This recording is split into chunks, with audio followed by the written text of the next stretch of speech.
Good evening, John DiNardo. This is Michael Vera with Late Night in the Midlands. How are you?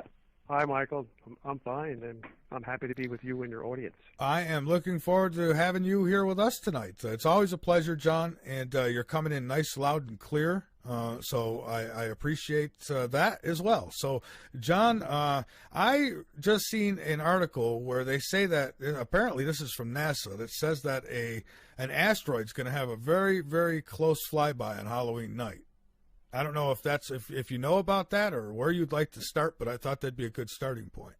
Yeah, I mean, I haven't heard about that one specifically because there are so many asteroids and meteors that have been detected by NASA. The Near Earth Objects team that we have, I believe, is frantically searching and tracking many of these objects. I think there's a great concern because they're trying desperately to develop the technology to divert any objects that may be threatening to hit Earth.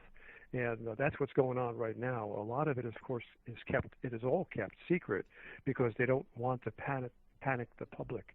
However, if you look at the International Space Station and look at the news events that were in the back portions of the news, barely noticeable in the news over the last several years, you'll detect that large amounts of apparatus and equipment have been launched up to the International Space Station over the last several years. It numbers, I believe, in the many tons, maybe as much as 100 tons of equipment has been sent up there. And many of these launches have not even, I don't believe, have been fully reported to the public.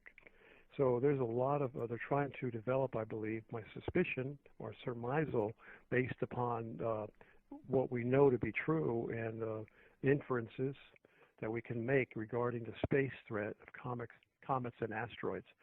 The suspicion is that they're trying to develop equipment that would deter these objects, shoot them down, or divert them.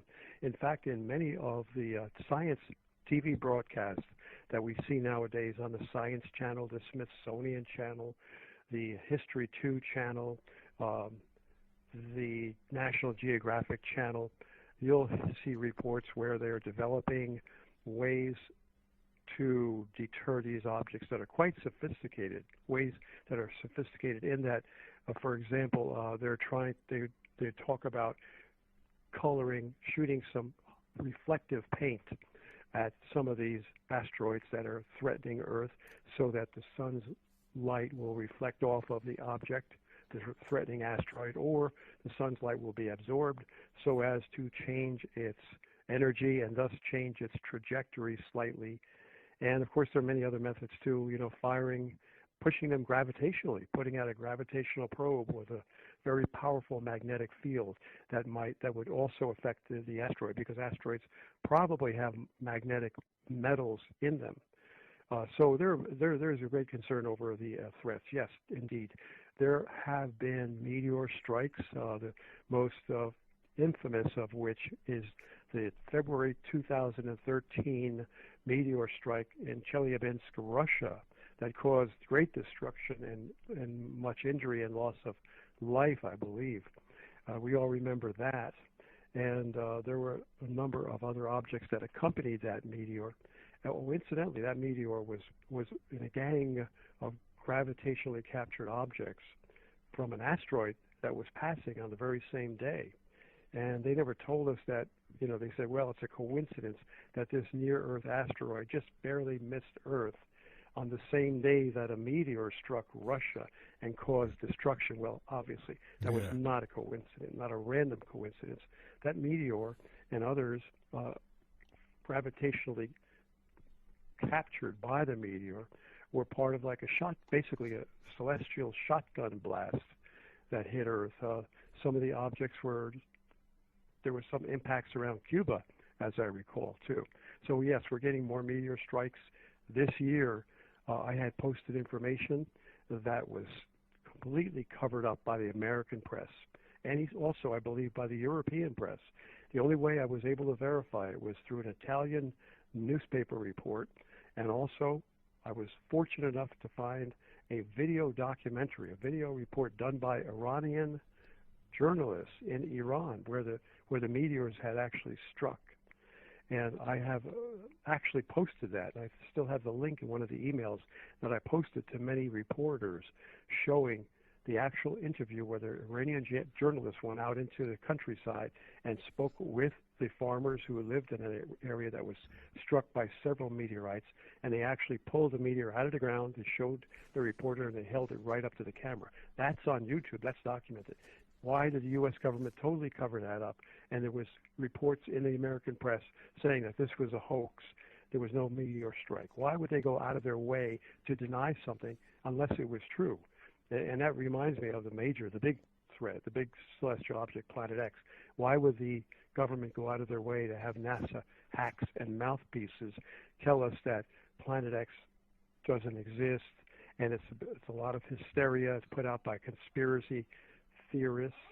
And why would they do that if it really wasn't true? They would just leave it alone because, it would die. The story would die on its own, but they're not. They had one of their noted mouthpieces recently I guess it was in the last couple of years, make an announcement that if Planet X were really true and it's not, then we would have seen it by now. Now, NASA knows.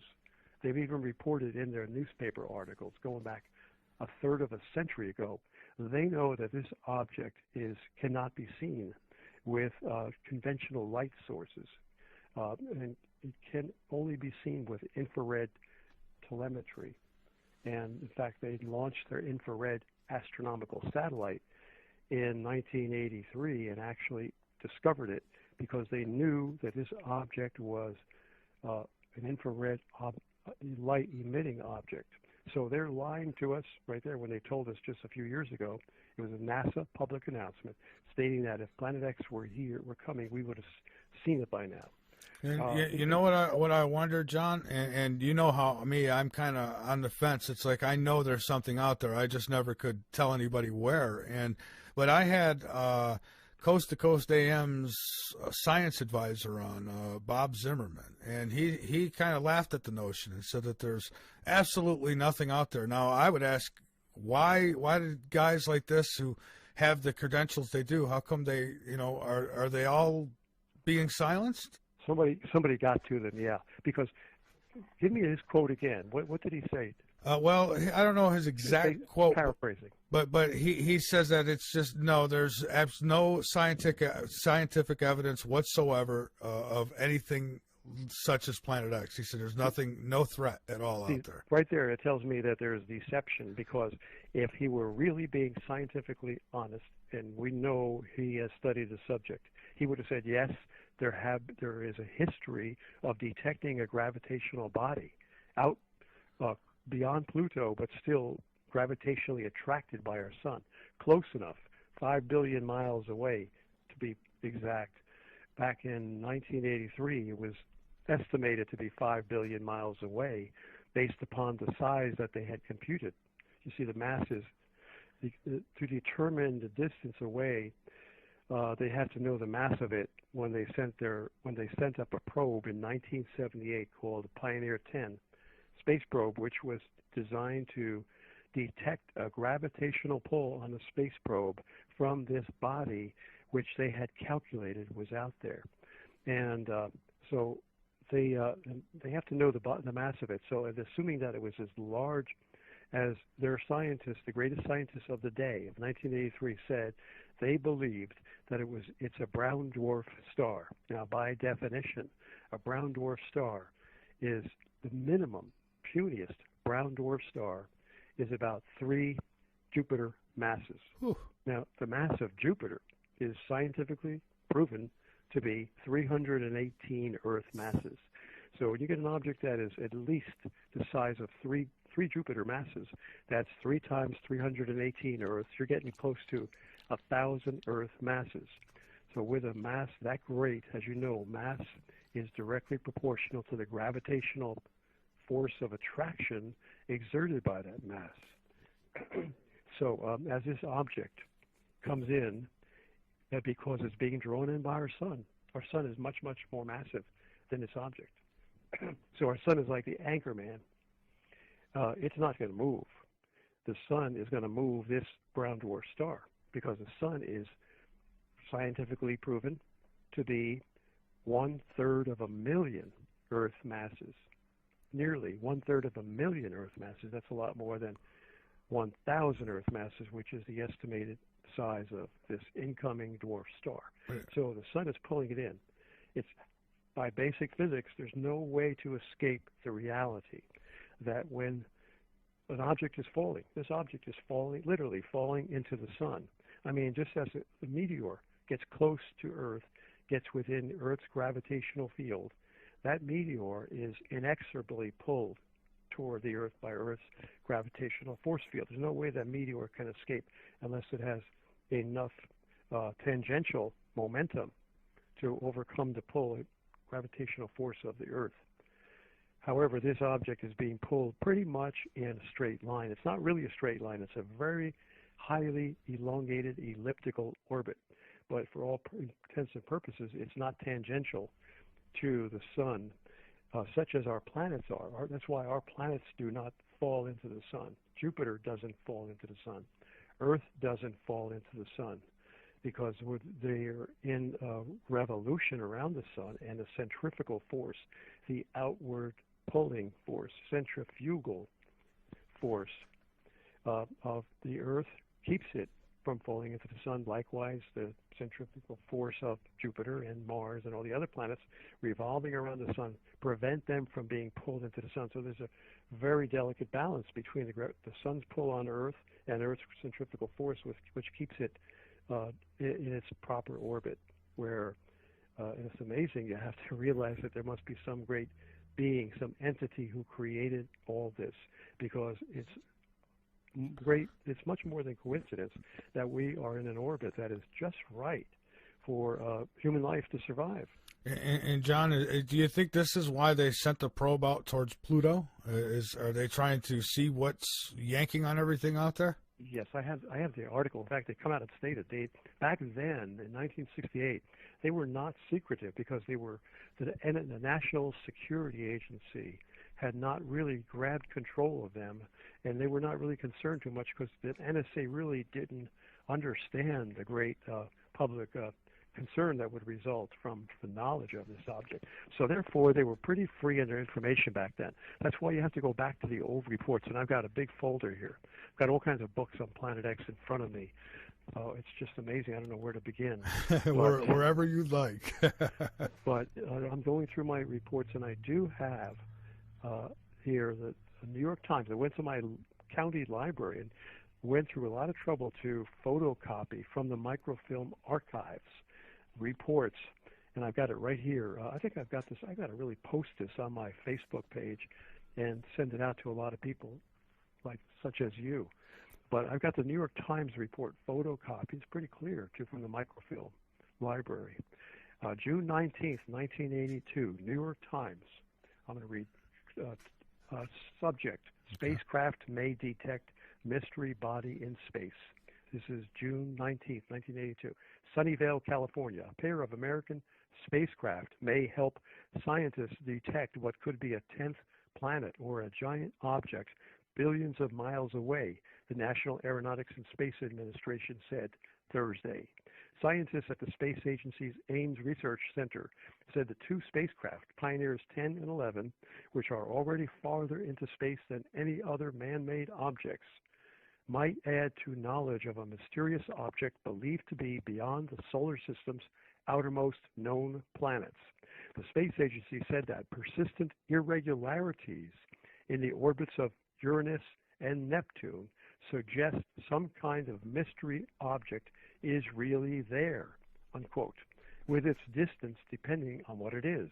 If the mystery object is a new planet, it may lie 5 billion miles beyond the outer orbital ring of known planets, the space agency said. If it is a dark star type of object, now a dark star would be like a baby star, which would be much, much more massive than the known planet that they just hypothesized. If it is a dark star type of object, it may be 50 billion miles beyond the known planets. If it is a black hole, well, forget about that. That's too much, dude. It would be 100 billion miles. A black hole is a hypothetical body in space believed to be a collapsed star so condensed that neither light nor matter can escape from its gravitational field. Well, we know it's not a black hole, but it's, again, later on I will read you the article, a landmark article from the New York Times, not 1982 as this one is, but 1983, where they launched the infrared astronomical satellite, and the quotation from that regarding the question as to this object's size. The quotation that I find, one of them is very key and important here, is that, where is it? More credence. Yeah, here it is. In the New York Times, which I'm going to read later, 1983, the following year, more credence was given to the hypothesis that a brown dwarf star accounts for the mysterious force that is being exerted on Neptune and Uranus. So they're the best scientists of the day considered it to be a brown dwarf star. So anyway, that's what they said. You're right. To answer to your question, they did launch the Pioneer 10 and 11 because they wanted to see in the direction of this object. Pioneer 10 went in the reverse direction. I'm sorry. Pioneer 11 went in the reverse direction. That acted as a control vehicle, so they could compare the non-gravitational pull of Pioneer 11 as it reached the outer bounds of the solar system in the opposite direction. Say it was going south, and the Pioneer 10 was launched northward, but they both got out to the outer bounds of the solar system at the same time.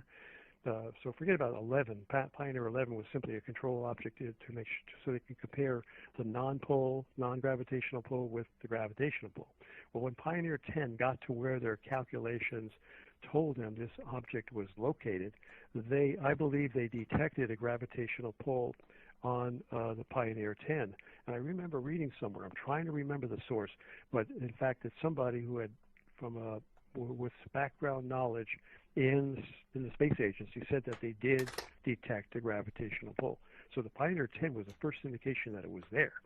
Now, of course, they'll say, well, it didn't happen, but if you look at the records, and I asked people to help me in his research by checking to see what was the answer that we got from the space agency, from NASA, as to whether or not this Pioneer 10 actually detected a gravitation, was it pulled off of its trajectory by the great gravitational force of this sought after object, or was it not? What the space agency never told us, to the best of my knowledge.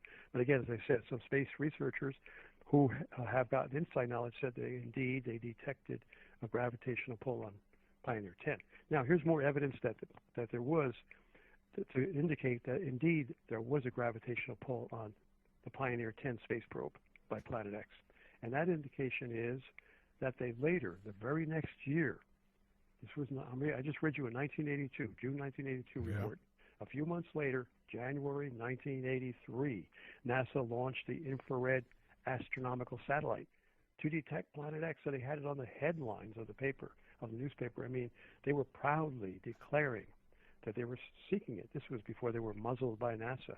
So there's your indication right there that indeed there was a pull on Pioneer 10, a gravitational pull from Planet X, because otherwise they would not have sent up spent all this money and went through this effort to send up the infrared astronomical satellite the very next year to sight Planet X. Because again, what was the satellite doing? It wasn't detecting a pull. It was using infrared telescopes to sight in on the object which they had already recently discovered by the gravitational pull on Pioneer 10 space probe. So there you go. There's your tacit evidence right there that indeed it was being pulled. Pioneer 10 was pulled. And here's the article, the article that I'm referring to, the later article, New York Times, Sunday, January 30th, 1983. Just suffice it to remember it was January 83, because later on I'm going to read you an article from the Washington Post, December 83. So we got these two landmark reports in the two major newspapers of the world, the New York Times in January of 1983, and the Washington Post in December of 1983. So the first month of the year and the last month of the year. These are the key reports. Here's the one from January 1983, New York Times. Clues get warm in the search for Planet X. They made no concealment at all.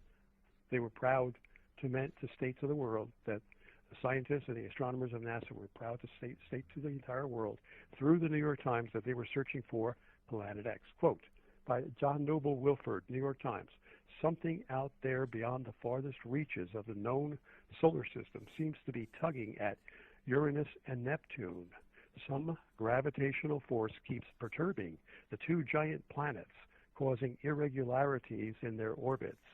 The force suggests a presence far away and unseen, a large object that may be the long-sought Planet X. Evidence assembled in recent years has led several groups of astronomers to renew the search for the 10th planet. They are devoting more time to visual observations with a 200-inch telescope at Mount Palomar in California. They are tracking two Pioneer spacecraft, now approaching the orbit of distant Pluto, to see if variations in their trajectories provide clues to the source of the mysterious force. That's what we just discussed. Trajectory of Pioneer 10. Someone just told me, John, that it made USA Today in 1983. Today. So, USA Today, in what date was the USA Today? I think in 1983. So another article that maybe you could look up sometime. Yeah, I'm not sure. You know, maybe I'm wrong. I'm not sure if USA Today even existed in 1983. I may be wrong. Yeah, I don't know either. Yeah, but I mean, there were many reports. I mean, Marshall Masters of YOWUSA.com. Marshall Masters is a great Planet X researcher also, and he had posted many newspaper articles. I think there are actually photocopies too. I have it somewhere in my computer. Well, I had questioned Marshall Masters once about one of the pictures that he had presented. Now, he used to be a guest on this show on a regular basis, but if really? Yeah, and if I see something that looks out of the ordinary, I'll ask. And you know, I've always given him free rein, and this time I seen one of the listeners pointed out one of his pictures had the Planet X object was in front of the cloud. So I asked him about it, and I said, how can this be? And his reply was, F off. And he had never talked to me again. As a matter of fact, he put an article about how I'm a Fed or something because I asked that question. So wow. So he said that on the air? Well, no, not on the air. It was we had just got done with that show that night, and I think it was the next day or 2 days later I had asked him about it, and he cursed me out. He didn't, and I'm thinking a real researcher would say, "Oh goodness, show me the flaw and let's that's what." So me personally, I don't trust him, but yeah, I mean, I don't see why people should not get emotional about this. I mean, we've all been criticized for some reports at some time in our lives, but you know, we should just do our best, as you say, to handle it and put out the truth as we know it without becoming emotional. Absolutely. That's why I have you on, because you know you're always straightforward, and you know you don't get upset when somebody asks a tough question. Well, thank you, Michael. Mm-hmm.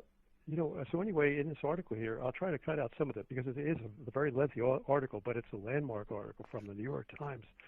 They say here, and they're hoping that a satellite-borne telescope launched last week, this is again January 1983, they're hoping that a satellite-borne telescope launched last week will detect heat signatures from the planet, or whatever it is out there.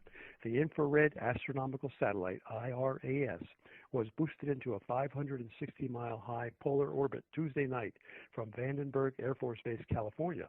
It represents, now this is interesting because several countries are in on this project in 1983. It represents an $80 million venture. Wow, that's cheap by today's standards. An $80 million venture by the United States, Britain, and the Netherlands. In the next 6 or 7 months, the telescope, this infrared telescope, is expected to conduct a wide-ranging survey of nearly all the sky, detecting sources not of ordinary light, but of infrared radiation, which is invisible to the human eye and largely absorbed by the atmosphere. Scientists thus hope that the new telescope will chart thousands of infrared-emitting objects that have gone undetected, stars, interstellar clouds, asteroids, and with any luck, the object that pulls at Uranus and Neptune. So you can see that the primary mission of this launch of the infrared astronomical satellite was to detect Planet X. In fact, that's the big headline right here. Clues get warm in the search for Planet X.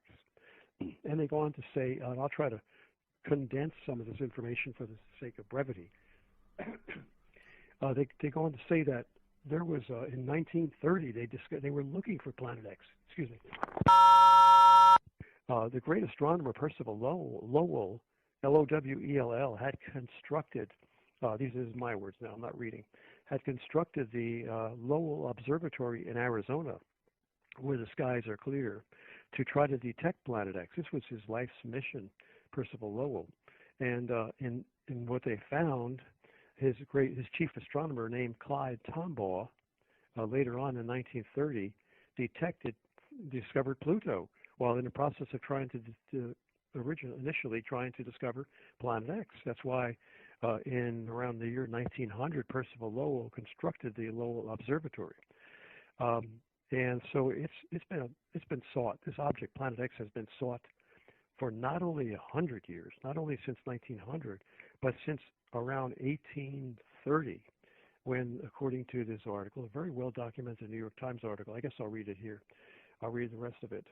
As astronomers observed Uranus, noting irregularities in its orbital path, many speculated, we're going back to the 1800s now.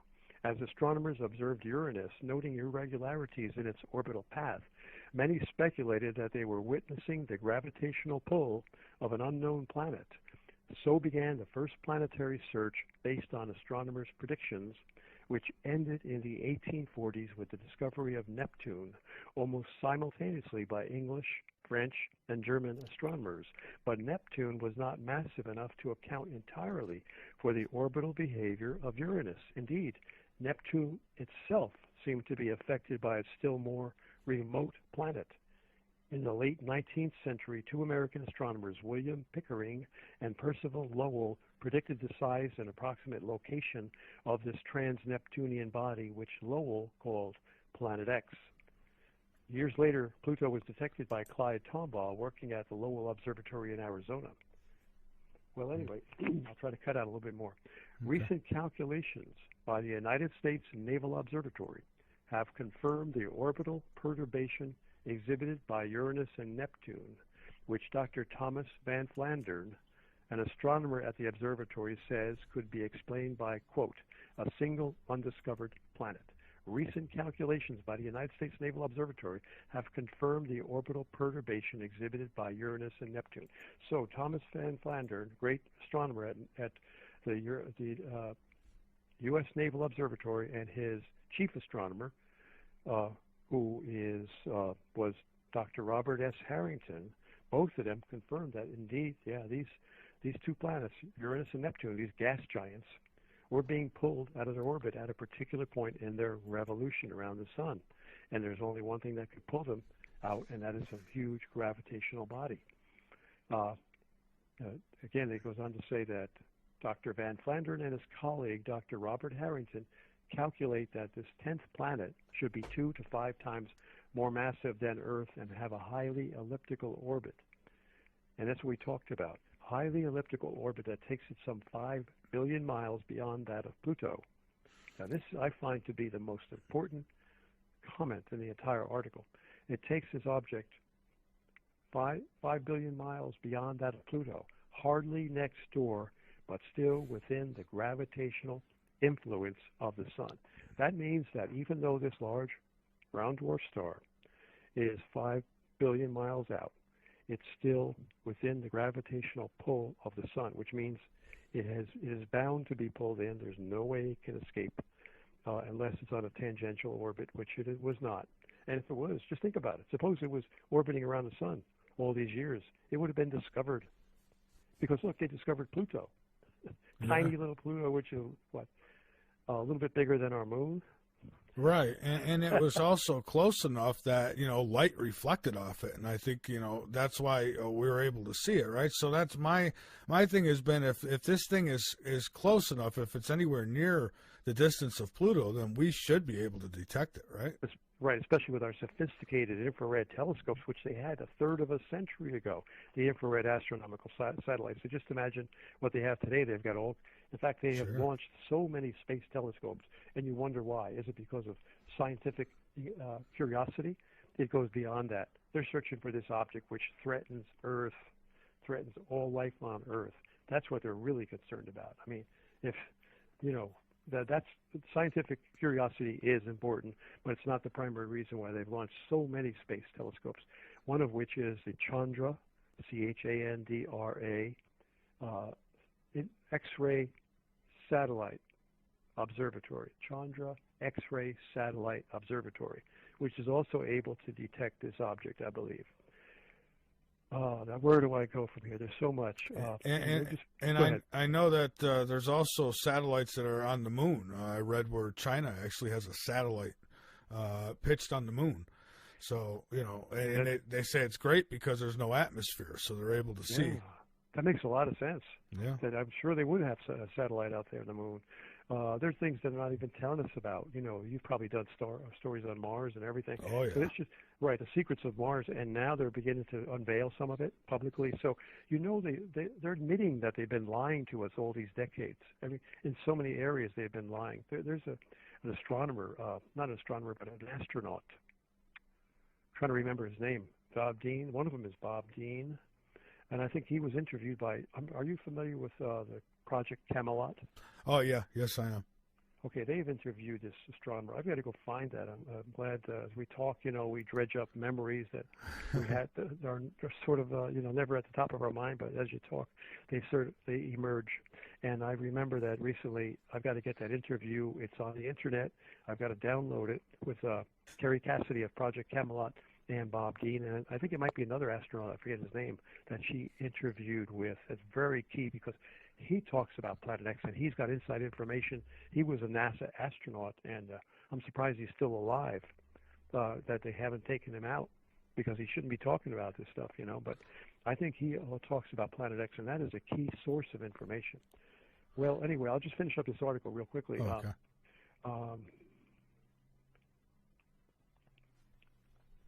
More credence was given to the hypothesis that a brown dwarf star accounts for the mysterious force that's pulling on Uranus and Neptune. Okay, now a brown dwarf star is, of course, I'll give you what they're saying here is a brown dwarf star is a celestial body that is not massive enough for its thermonuclear furnace to ignite. So anyway, like Jupiter, for example, is not quite big enough to be a brown dwarf star, but it's sort of in the same realm. Jupiter is so massive that it is putting out it is almost creating nuclear fusion by the fusion of hydrogen into helium, and you know, just as our sun does. That's how our sun puts out its energy. It's a thermonuclear fusion. Right. Furnace. So anyway, that's what Jupiter is like, a brown dwarf star. Only it's not quite large enough to be considered a brown dwarf star. And here's another point they mentioned in this New York Times article from January 30th, 1983.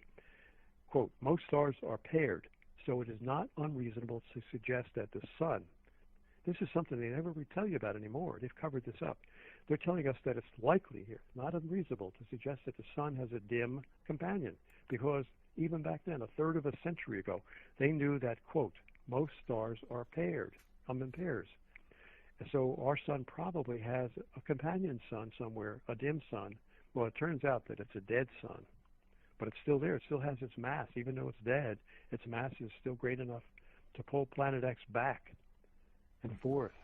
And our sun pulls it forth, and the dead sun pulls it back, and it goes. And Planet X is like a tennis ball that's batted back and forth gravitationally by our sun and our sun's twin dead sun way out there. How come it's not pulled right into the sun? If it gets caught in the gravity, how come it doesn't collide with our sun? That's a good point. That's a very good point. By basic physics, it should.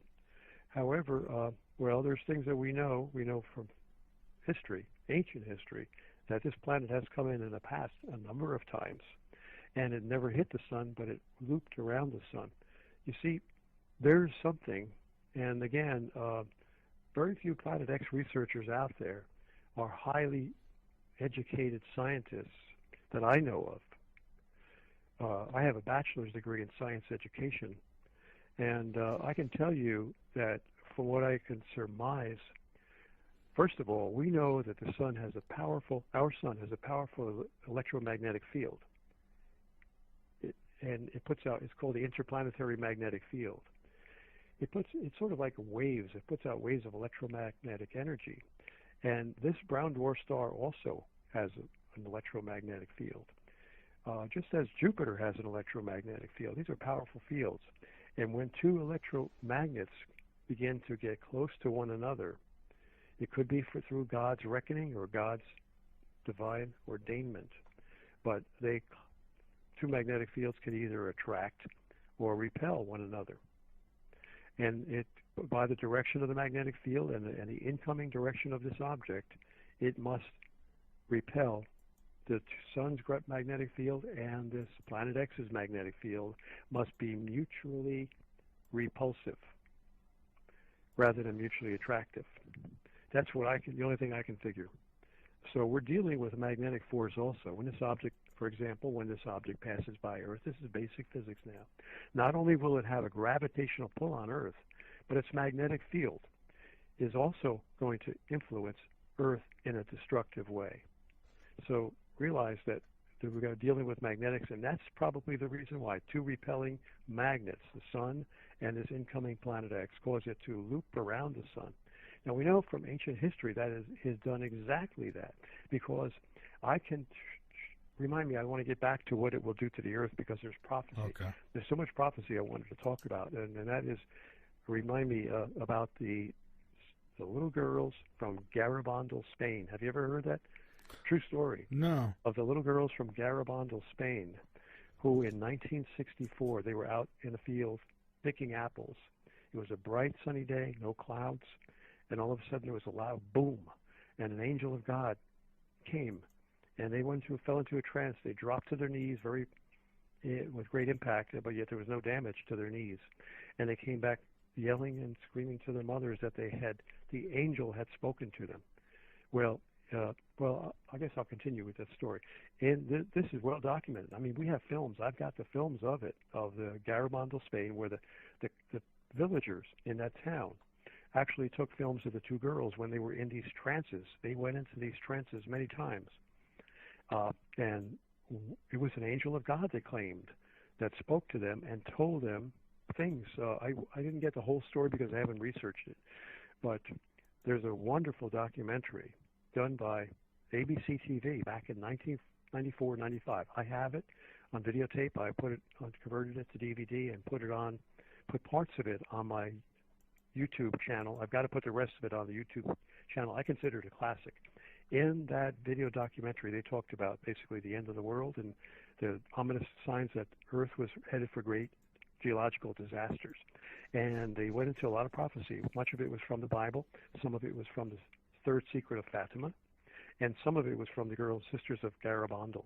And also they did a wonderful piece on Edgar Cayce. I've got to get into later on and talk some more about Edgar Cayce, which is just amazing. Oh, yeah, he's fantastic. Have done reports on Edgar Cayce. Oh, yeah, we've had guests on about Edgar Cayce. I mean, what just an amazing guy he was and what he was able to do. Yeah. Well, we'll get into that later. But the Sisters at Garabandal, many nights, and they were filmed by many, I believe it was in the evenings, but some of the film in this documentary called Ancient Prophecies, done by ABC TV in 1994, hosted by the famous British actor David McCallum. In there, they showed films of the sisters, the little girls, I should say, at Garabandal, Spain in 1964.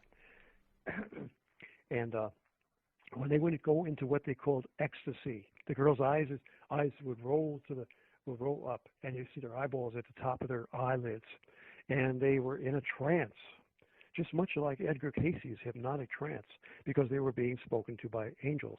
And one of the things they were told, in one night, they told the villagers, "You can't follow us." So these girls were well documented. The villagers would follow them and film them quite a bit. Excuse me. One night they said, the girls told the villagers, "You cannot come with us." They were told by the angel that we must be alone. And they went into ecstasy as they normally did, into a hypnotic trance. And they came back screaming. It was called the Night of Screams. And in those screams, they were told, they came back and related to the villagers that the angel had told them that there will become, sometime in the future, there will come a great heat over all the world. and the heat will be so intense that people will attempt to kill one another. Now, what I gathered from that, I think it makes a lot of sense. The heat is going to be so intense that there will be a lack of water, there'll be a great thirst. And the great thirst is related to what you read in other prophecies from ancient prophets. The Colburn Bible, for example. In the Colburn Bible, they say that, I'll try to paraphrase it, one of the many things in the Colburn anthology from ancient centuries ago is that when the destroyer approaches, mountains will belch forth fire and smoke, fire and ashes. The oceans will be swallowed up by the land. Oceans will be swallowed up by the land, and the seas will boil. So this indicates there's going to be a tremendous amount of heat, a lack of water, and why would people kill one another when this occurs, when there's a lack of water and a tremendous heat? Well, the only way they can get water is to drink blood. Kill each other, take their blood, and drink it to survive. Well, if our magnetic field was to completely go dead, eventually, wouldn't the sun work on our atmosphere, and eventually wouldn't our water start to boil? Yeah, I mean, it makes a lot of sense from basic physics. I used to teach high school physics, and that certainly makes a lot of sense because the sun is constantly emitting charged particles, electrons and protons. And when the Earth's magnetic field is destroyed, weakened, debilitated, then the sun's emissions can penetrate through to the surface of Earth. In fact, that's what's been happening right now. The Earth's magnetic field is indeed weakening. There are countless scientific reports saying that the Earth's field magnetic poles are drifting very rapidly. Drifting very rapidly. Go ahead. Could that be, not that I want to give them any credit because they don't deserve any because they're not telling us anything, but the chemtrails, could it be that the magnetic field has weakened and that's one of the reasons they're spraying what they're spraying, aluminum and barium, because they're trying to ricochet what's the inevitable maybe? That's what I agree.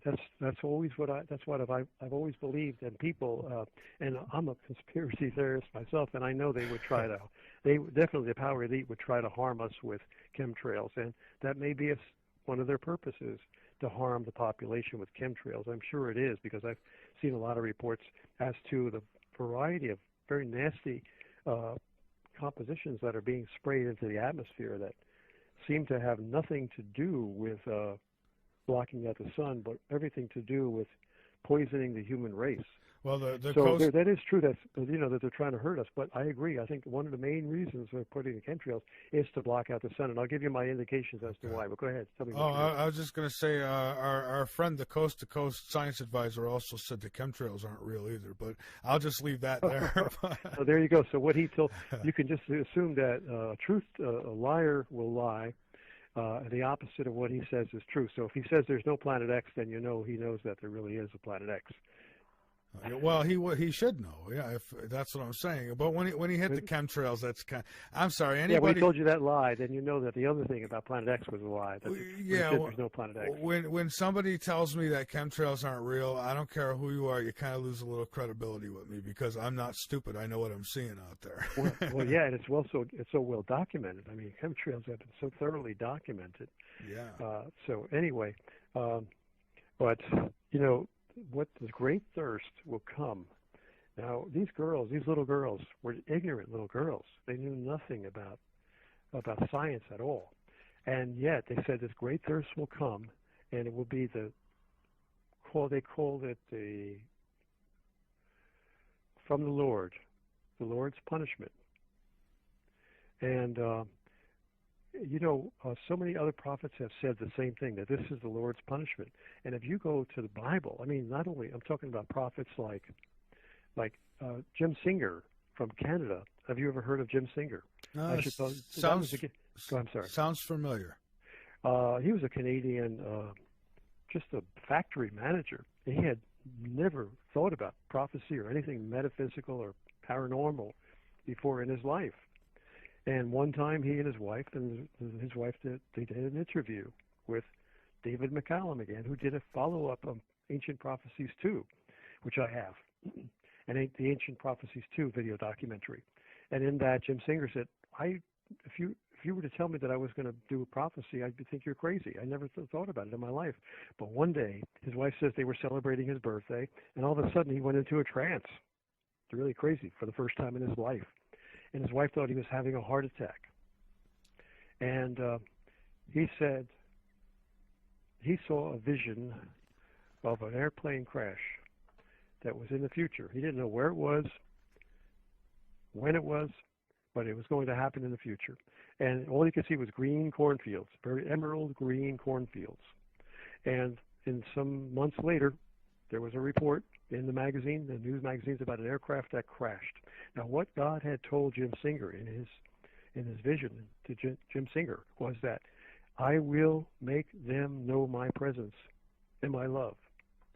Now, how can God do that? Well, when you're in an airplane and you're an atheist, or you don't never think about God very much, all of a sudden your plane starts dropping like a rock. The first thing that everybody in that cabin screams out, "Oh God, please help me!" Oh yeah. That's what they do. I mean, everybody whose life is in danger cries, sees God, and the veil of the smoke screen of ignorance vanishes immediately. Yeah, the first thing they say is, "Oh my God, oh God, please, please God, please God." You know, yeah, so even the atheists will say that. That's I mean, right. No atheists instinctively, because they have a submerged, subconscious knowledge of their Creator. There's no atheist in foxholes, they say. Right, that's so true. That's so true. We should do a documentary on all the people that have encountered near-death experiences. And I've been doing that too on the internet. I've been putting out some of these. I should talk about that too. Sure. It's from a program, a recent program on TV called Project Afterlife. It's very compelling and extremely credible. I put up one of them, two of them already. I'll send them to you. I mean, I think I've sent them to you, but you do get a lot of information, so you can't always notice them. But if you see something that's titled "Dean Braxton Died and Lived to Tell," look at it, because you'll see the video that I edited and put up. I'm writing that down. We can find it on YouTube then, or something. Yeah, it's actually, I emailed it to you. Look in your email, and it's on my Vimeo channel. It's just do a search or a Google search if you want. Go to Vimeo, or you just Google and just type in Dean Braxton, Braxton. Dean Braxton died and lived to tell. Okay. You'll get my Vimeo video. I was going to say, do you want to give out your Vimeo address so people know where to go? And yeah, as far as I know, I think it's just under my name, John DiNardo. The last name is DINARDO, DINARDO. So you just type that in, to Google, or go to Vimeo and just type in Vimeo and John DiNardo, and type in YouTube and John DiNardo. You'll get some of my YouTube and Vimeo videos that I put up. Okay, so that's great. what you need to do. Speaking of YouTube, there's so much prophecy. There's so much, I don't know which way to go. Well, I'll tell you what, we got a break here in just a minute, so why don't we take our break, and then we'll come back, and let's get back to things here with my guest, John DiNardo. And so yeah, John, we're back, and any direction you'd like to take it would be fine. I was just talking about, having credible folks like an astronaut coming out and talking about it. Now that's my speed right there. That's what I like to see, Well, that reminds me, Michael, can you hear me? Oh yeah, I can hear you just fine. Okay, that reminds me, I have to look up that astronaut who did an interview with Kerry Cassidy of Project Camelot, and that is on YouTube. So I have to remember to do that tomorrow before I forget, and download it to add to my library of documentation on Planet X, because he talks about it. I learned, John, the older I get, the more I have to have little sticky pads on my desk. So yeah, right. We all do. We have so much to learn. Oh, and I remember know. Nowadays, we're all inundated with information, political information. Yeah, absolutely. So somebody asked, I don't know if there's another direction you want to go into, but you did ask me to remind you about what it will do to Earth. And I don't know if you wanted to take it from there, or someone else asked about the Federal Reserve meeting that's coming up, and another one asked us about the TPP. So there's several areas you can go. I don't know. Let's put them all in a queue. Okay. One of them, speaking of meetings, let's talk about the factual data about the elite going underground right now, this year, 2015. They're going underground. Alex Jones did an emergency report, and I got that on I did a YouTube where I took a portion of his emergency report. I believe it was September 5th. And he said, folks, this is an emergency report. They're going underground. The elite are going underground. I don't know why they're going underground. Could be Third World War, which it probably is. But it may be another reason. And they're all building redoubts in New Zealand, going to faraway places, getting out of the country. The Israeli billionaires are leaving Israel. People are fleeing Israel. John, I've been saying for several months now that World War III had already started. It might have been even a year already. I've been saying World War III had already started, and people don't believe me. And it's like, these things don't start out with everybody dropping atomic bombs. They start out with little wars here, little wars there, and they build up, and that's what we've seen, right? Especially now, yes. Especially now, when you have a nuclear war being triggered. The elite are not going to stay on the surface and be killed by nuclear radioactive fallout. They're going to go into their elaborate trillion-dollar underground cities beneath in the bowels of Cheyenne Mountain and Mount Weather, West Virginia, Cheyenne Mountain, Colorado, and Mount Weather, West Virginia, and then the other countries of the world. They have their own underground cities also. They're interconnected by many miles of underground tunnels that were dug with these underground nuclear generator, from what I understand, nuclear-powered underground burrowing machines that actually create so much heat that they create a glazed-walled tunnel, like glass from the rock. Wow! And they're able to. In fact, I have the documentation here from Marshall Masters. Again, pardon my reference to Marshall Masters. He's still a friend of mine. Hey, some of the information he has is great. It's just I had an issue with that one pitcher, and he didn't handle it very well with me. I mean, I'm not going to sit and say anything else bad about him. Just that's my experience. I agree. But it reminded me of his book Planet X Forecast, and in there he talks about the underground cities. Yeah, here I'm glad. It's funny how when you read a particular portion of a book, the book opens up to that page easily because you've had it folded open there so many times, and it just opened up for me. Extra, where is it now? Here. That's all right. Take your time, folks. You can also call in using Skype. Our Skype ID is LNM Radio, and there's no spaces, just LNM Radio. The manner, reading from his book, the manner of the book Planet X Forecast and 2012 Survival Guide. Incidentally, everybody's prediction is too early. The predictions are correct, but they're always too early, and it's always later. The event is always later than we expect. Even with Edgar Cayce, his predictions were wonderful. I mean, they were obviously, I know they were from God, because no one could have said the things he said without divine knowledge, but yet he was wrong, and he was too early with his dates. However, the information is still accurate. And the same thing with Marshall Masters' book, Planet X Forecast and 2012 Survival Guide. It's now 2015. Quote, the manner of Phil Schneider, man, this guy was brilliant. He was a great geologist. Where's his credentials? They murdered him. They murdered Phil Schneider because he was talking. Was he the guy that was loaded with cancer, correct? Is that, or have I got that wrong? Probably somebody else.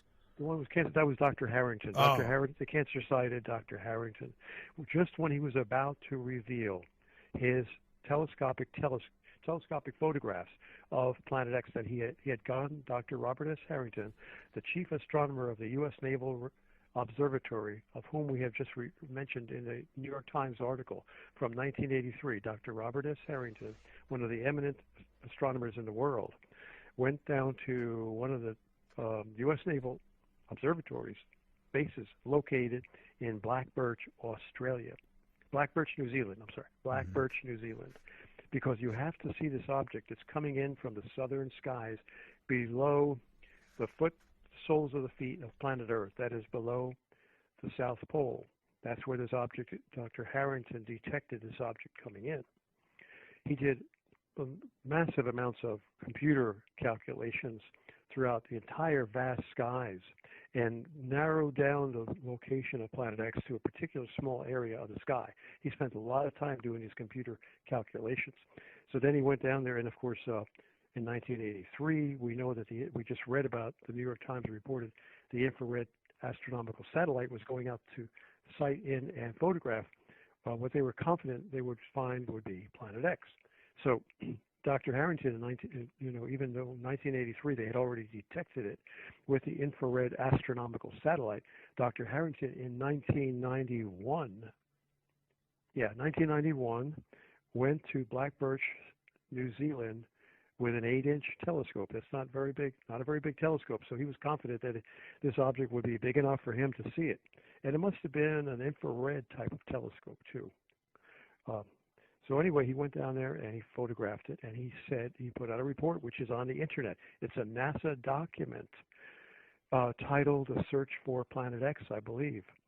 But don't quote me on that. But you can find it. Just type in Dr. Robert S. Harrington, Harrington, and Planet X, and you'll come up with his report. It's on harvard.edu. Okay. And he talks about, he says, I'm going down to Black Birch, Australia.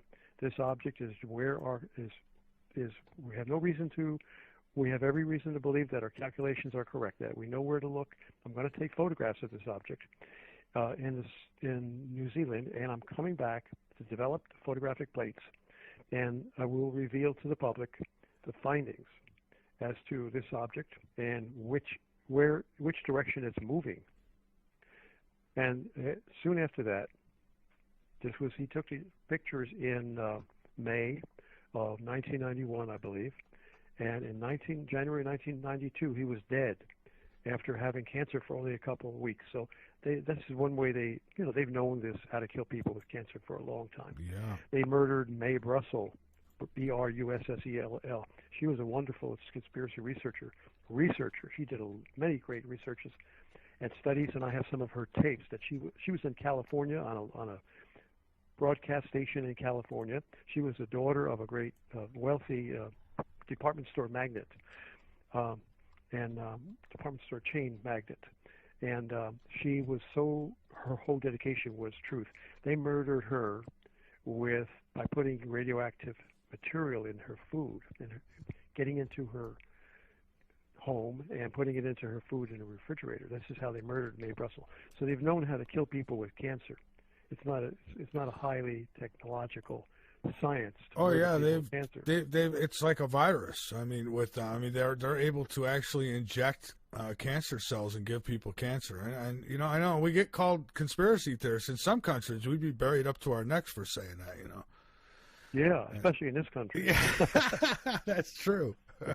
Right, but they've done it so many times. It's so obvious. They did it to Jack Ruby, the one who was going to testify about the Kennedy assassination. That's how they killed him in prison, Jack Ruby. Yeah. That's a famous story. Well, anyway, Phil Schneider, getting back to Phil Schneider now, Dr. Harrington was murdered when he was about to report to the world that he indeed had photographed Planet X. He says, we're going to reveal the plates, the findings of our photographic plates, and they were never revealed. Now, why, even if he died, let's suppose he died of cancer naturally, which he did not. He was murdered. But let's suppose he died naturally. NASA had an obligation to report Dr. Harrington's findings, his photographic pictures, telescopic photographs of Planet X. They never did. Not one word, nothing was ever revealed. That proves they were covering it up. Right there, there's proof. Secondly, this is documented too. You can find this on the internet. The U.S. Naval Observatory's obituary for Dr. Robert S. Harrington after he was cancer-sided. They talked about what a wonderful man he was and all this. And in the report, they said, now, during his later years, Dr. Harrington just lost interest in Planet X during the last years of his life. He just didn't care about it anymore. Now, there's where they stepped into, expose themselves as liars. Because we know, and so, the evidence is right there in his life that he was intent, the report that I just mentioned to you, where he went down to Black Birch, New Zealand, at the U.S. Naval Observatory, one of their locations, in New Zealand to photograph Planet X. He made this long journey down there. His whole life was dedicated to that. And the documentation of his paper that he issued, published, stating that he was going down there to make these photographs and then reveal the findings. This was a 1991 published document by Dr. Harrington himself. So for these idiots at the U.S. Naval Observatory to write an obituary and make and offer this lie to the people, to the world, and expose themselves as liars, this was a great blunder. Can you imagine? Yeah.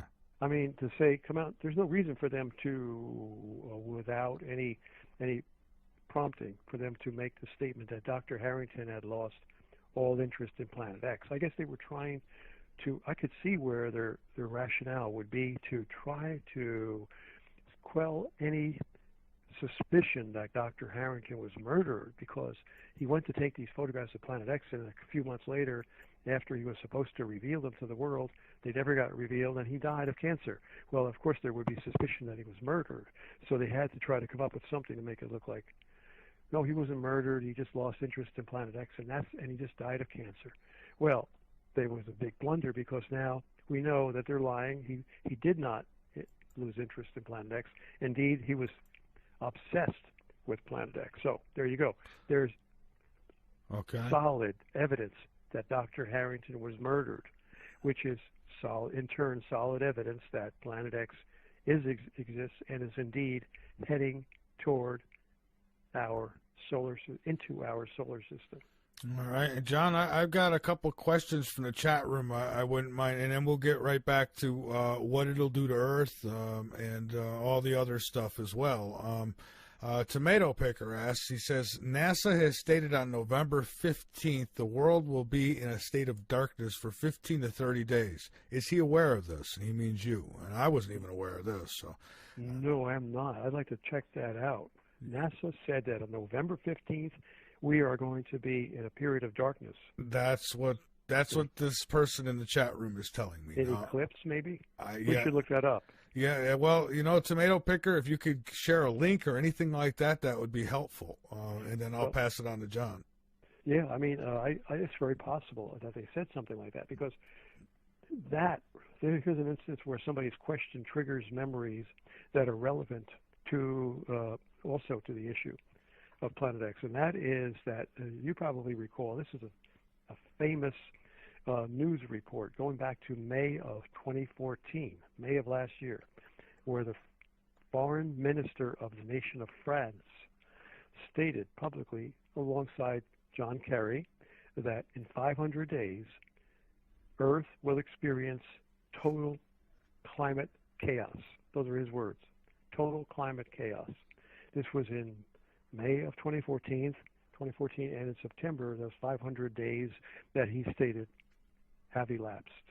So now we're in a period of total climate chaos, according to the foreign minister of France. Oh, we are. We do. There is some major stuff going on. I mean, look. I mean, we're in South Carolina. It's way too soon for us to get a frost. We're getting a frost, and we've got advisories out for that. Then the middle of the country that should be freezing cold right now, I guess, are getting there. They're hitting 70s and 80s, and record heat in the Midwest. It's just crazy, and it's all because of that jet stream that's shaped like a roller coaster, which it should not be like a roller coaster. It should be more like a horizontal bed or a highway, something rather smooth that approximates the Canadian-U.S. border. That's the shape of the normal jet stream going back decades ago, back in the 1980s. With you saw the National Weather Service maps, and I'm sure you can get copies of those archives from the National Weather Service, where you see the map of the U.S. with the jet stream front. Every day, day after day, you'll see that it's relatively approximated the border of the U.S. and Canada. Well, that's how smooth it was. Now it's like a roller coaster. Jet stream. Well, people better get this stuff now. That's like going back and getting old pictures of maybe what the sky looked like with clouds and stuff. And you get those now, because I have a feeling they're going to start knocking that stuff out, because they don't want you to be able to go back and compare. I mean, I go back and I look at old pictures and I don't see the chemtrails, and people say, "Oh, well, that's because there's more plane traffic now." Baloney. Don't try that with me. I mean, but John, because we know that chemtrails, that contrails are just normal condensation, and they disappear in a few seconds. That's right. These things aren't going anywhere. As a matter of fact, after a few hours, they're covering the entire sky. And I can't believe. I mean, how brainwashed are people that they could walk around, do their daily activities, and that they never notice. I mean, they're looking at their smartphones, of course. That's probably why. But another question here, John. John asks, Michael, can you ask your guest if he believes Venus is a relatively new planet in our solar system, as he says it's the only planet that spins in the opposite direction. Some also believe it was a Planet X type object that removed the oceans from Mars, that rained down that ocean on Earth for 40 days and 40 nights. What do you think of that? James McCanney talks about that often, and says exactly that. In the past, he stated that, and he got that from the great, brilliant man, scholar, Dr. Immanuel Velikovsky. Now, Velikovsky was essentially correct about this object, Venus, not where he believed it came out of Jupiter, but that's probably wrong. But he was correct in stating that Venus is a relatively new planet, and we know now from our Planet X research that this object came in around when? It came in around the time of the exodus of the Israelites. Oh, I'm sorry, wait a minute. Now, it could have been there are several Planet X incursions, and as I should have mentioned earlier, Planet X comes in every 36 and a half centuries. So try to remember that number, 36 and a half century orbital period. And if you look back 36 and a half centuries ago, you'll see that there was the exodus of the Israelites from Egypt. And I'm not sure if that's when it was really this Planet X object, Planet X companion, a smaller companion, which turned out to be Venus.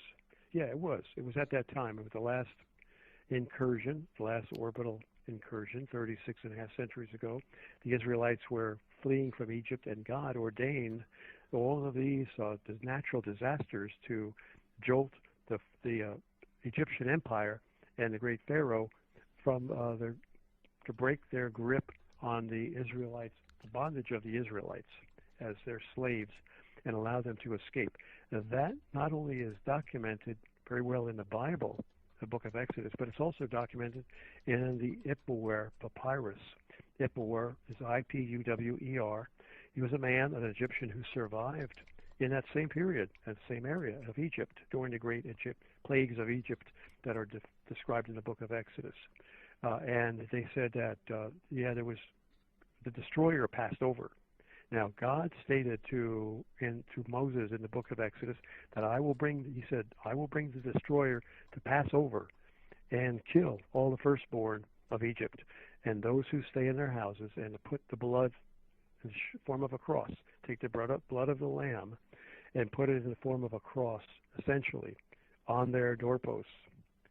Mm-hmm. Well, it was really a winged globe at the time. Other societies, civilizations, in their ancient records have been found to have recorded a winged globe that came in.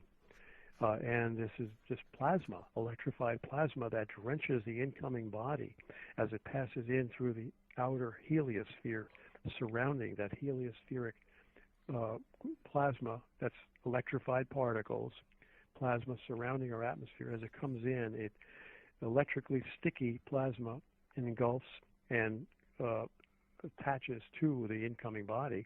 Now the incoming body becomes like a swarm, a glowing object, and that's what the ancient civilizations recorded in their documents that were discovered, have been discovered by archaeologists in the Middle East, for example, and even in the Americas, the Mexican civilization, the Incas, the Aztecs, etc.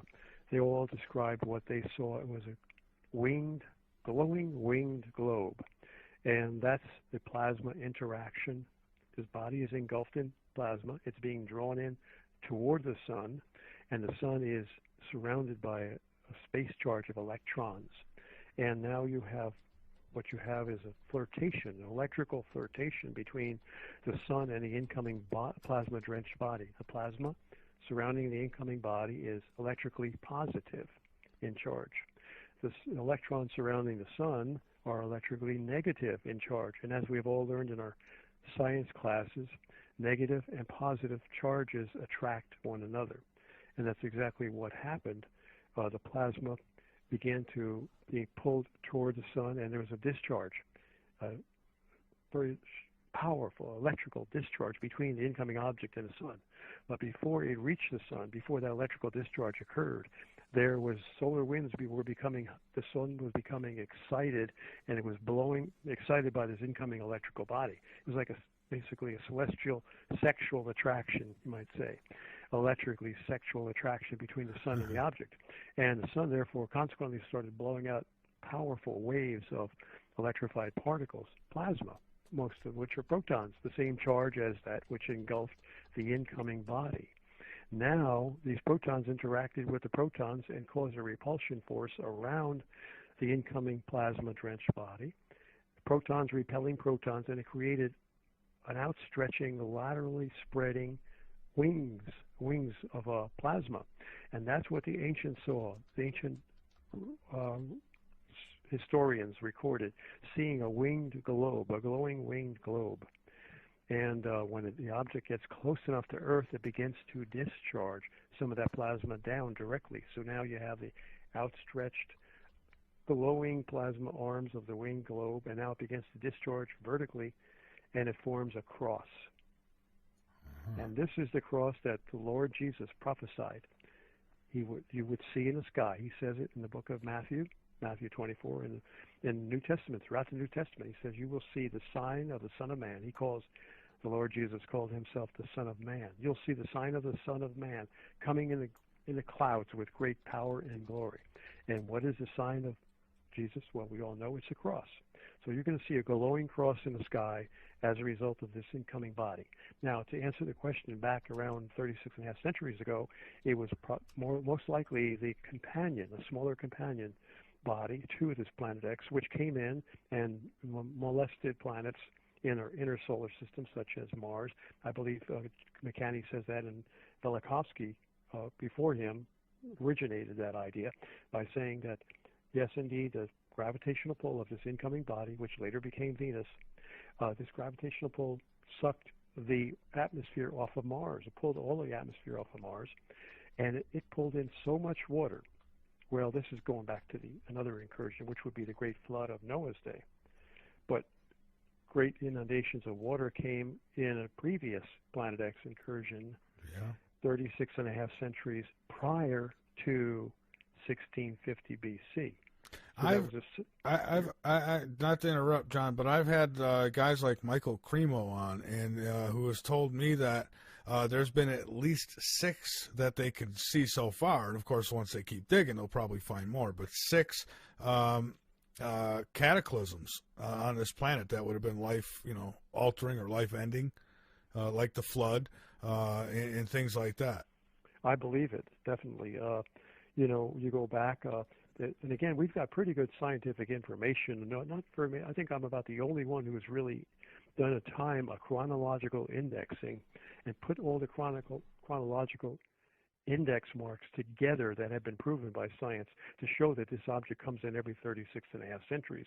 Now, many people, such as Nancy Leader, Mark Hazelwood before me, did indicate that this object came in 36.5 centuries ago and caused what I had just described, the Great Plagues of Egypt. And of course, it was Velikovsky and later McCanney state it was the object, like the comet, which became Venus, that caused the Earth's destruction.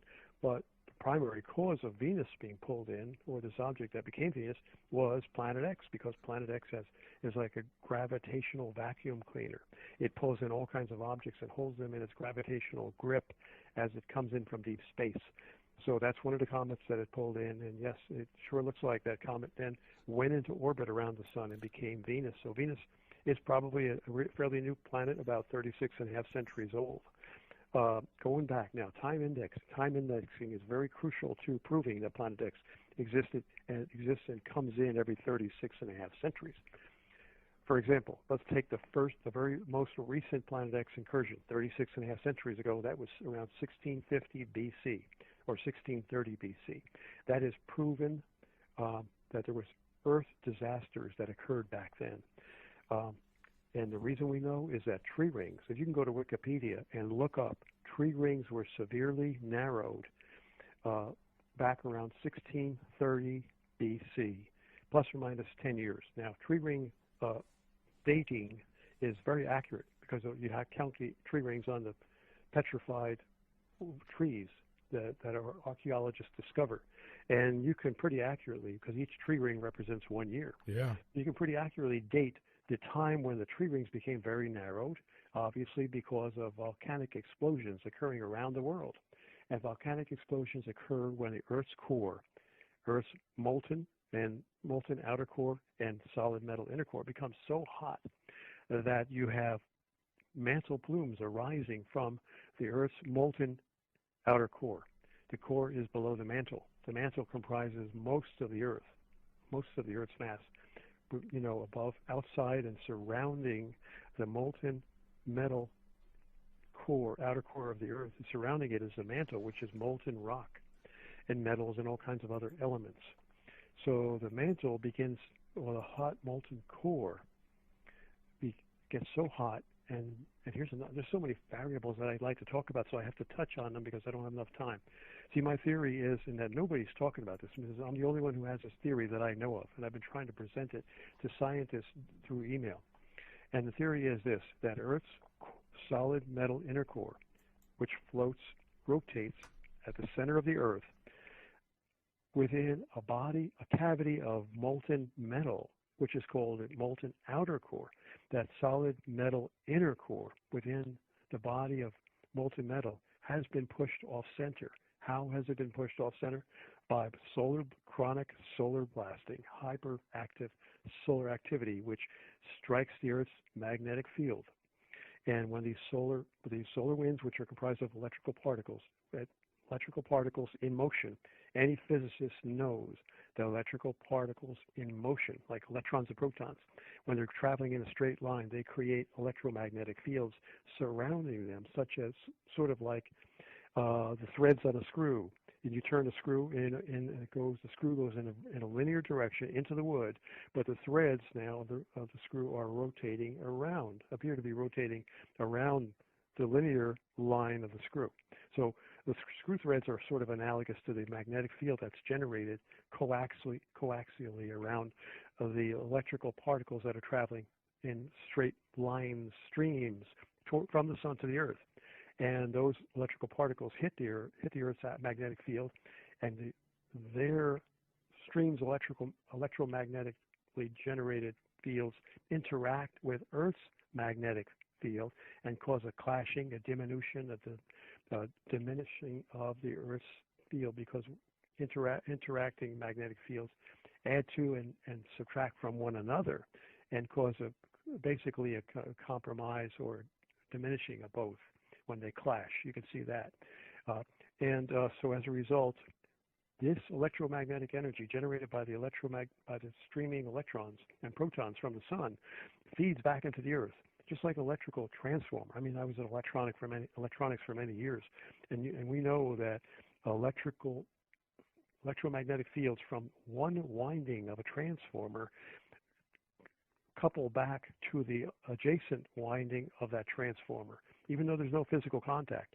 And it feeds into the transformer, and one winding will cause a heating of the other winding.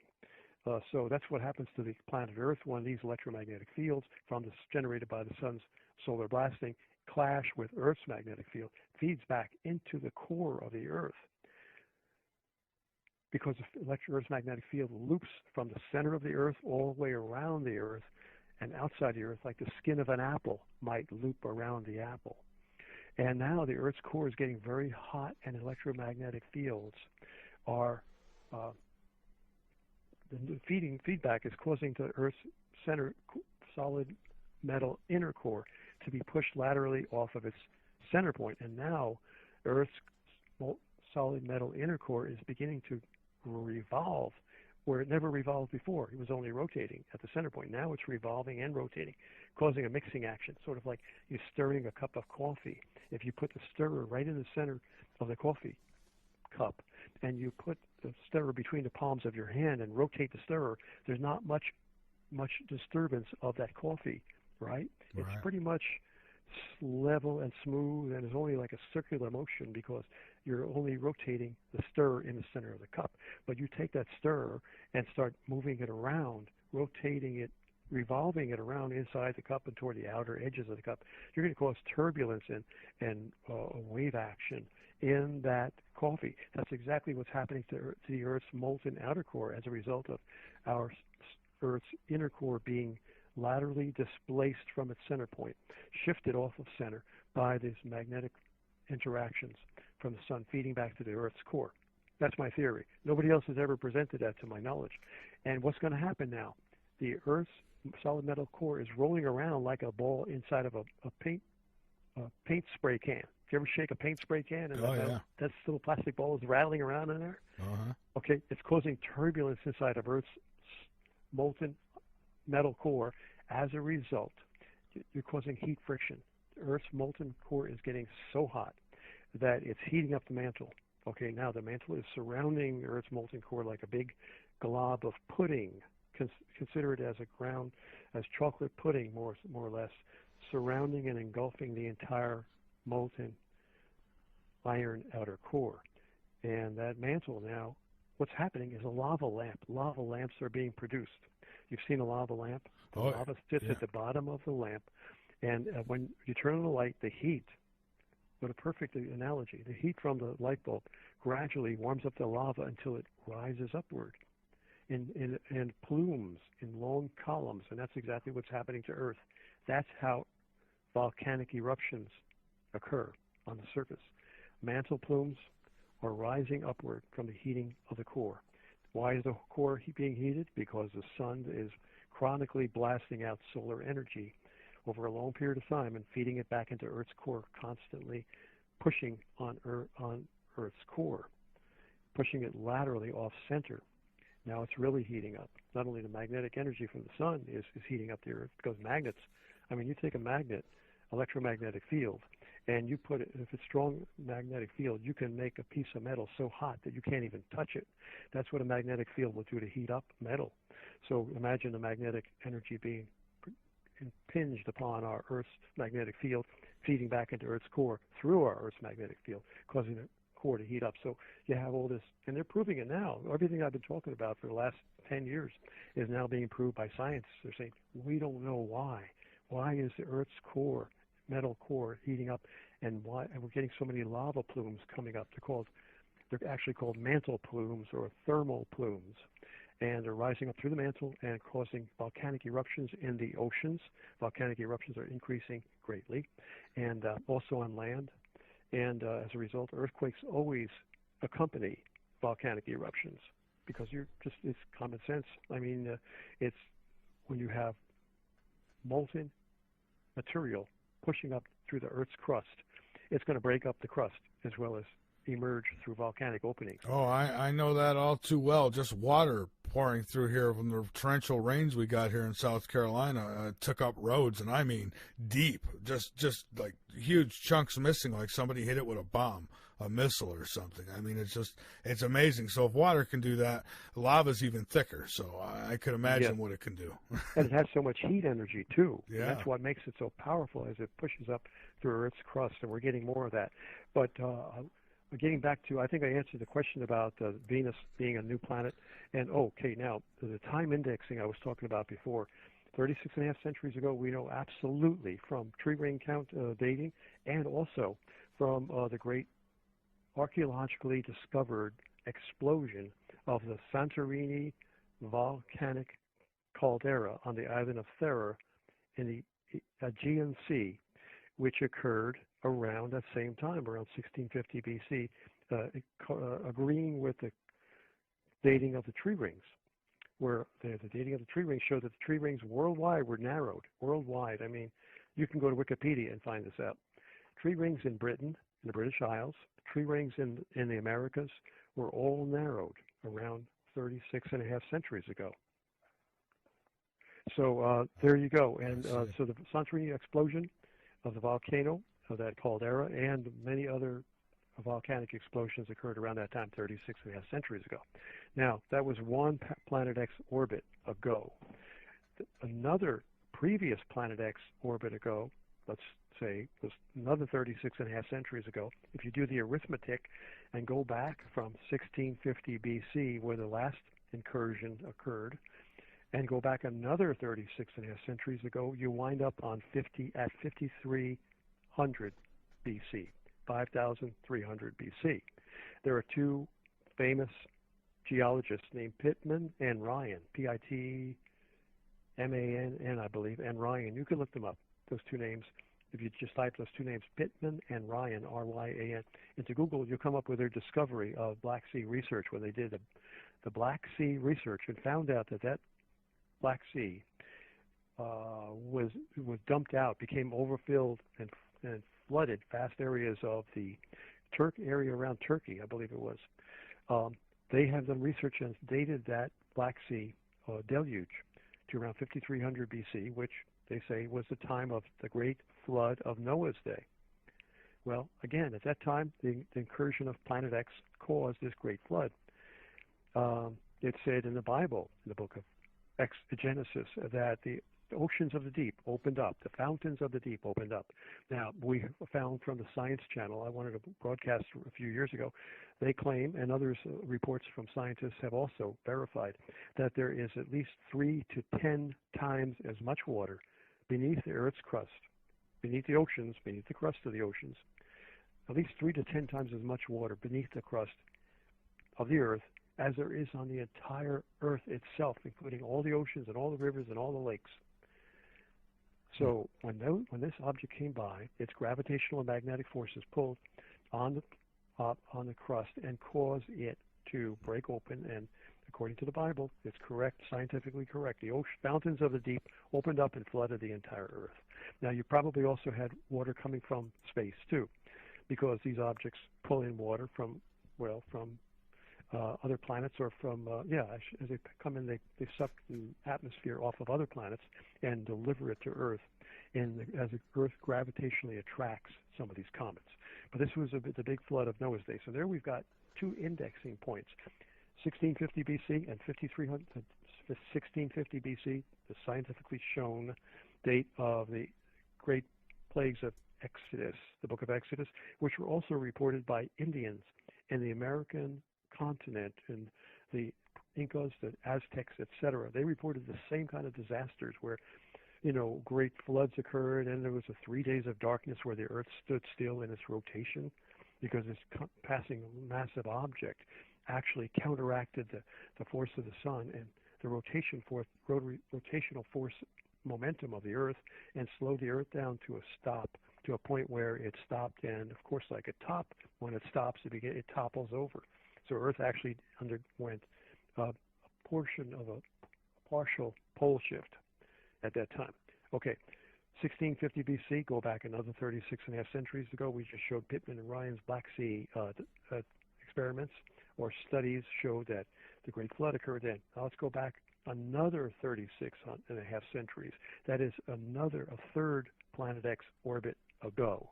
From 5300 BC, we land on around 9000 BC, which was the time some of the best archaeologists tell us, and ancient historians tell us, that the great sinking of Atlantis occurred. And that was a major, we have vast amounts of civilizations that have been discovered under the sea. In fact, I have in front of me Edgar Cayce, the great book, Edgar Cayce on Atlantis. Edgar Cayce, I won't go into detail, I don't think we have all the time, but he was a proven psychic. He was able to heal, and that was well documented, dramatized in the Ancient Prophecies documentary from ABC TV, which I mentioned earlier, where it talked about Edgar Cayce and his life as a child. He became a healer. He would go into a trance and would heal people. He had no knowledge of what he was saying. He was asleep, but he would utter things, words, and instructions that would heal people. In fact, he was so successful, his son, Hugh Lynn Cayce, is in this documentary saying, my dad, they had truckloads of mail coming to the house. People were dying. The doctors could not heal them. They were begging Edgar Cayce to give a reading, to go into a trance and give a reading to describe how to heal their loved one. Are you still there, Michael? Yes, sir. Oh, okay. We got a break coming up in about okay. 3 minutes. So Okay, Edgar Casey. So we documented. I mean, many cases are shown wonderfully and dramatically in this Ancient Prophecies documentary. How Edgar Casey healed a woman who had a bite from a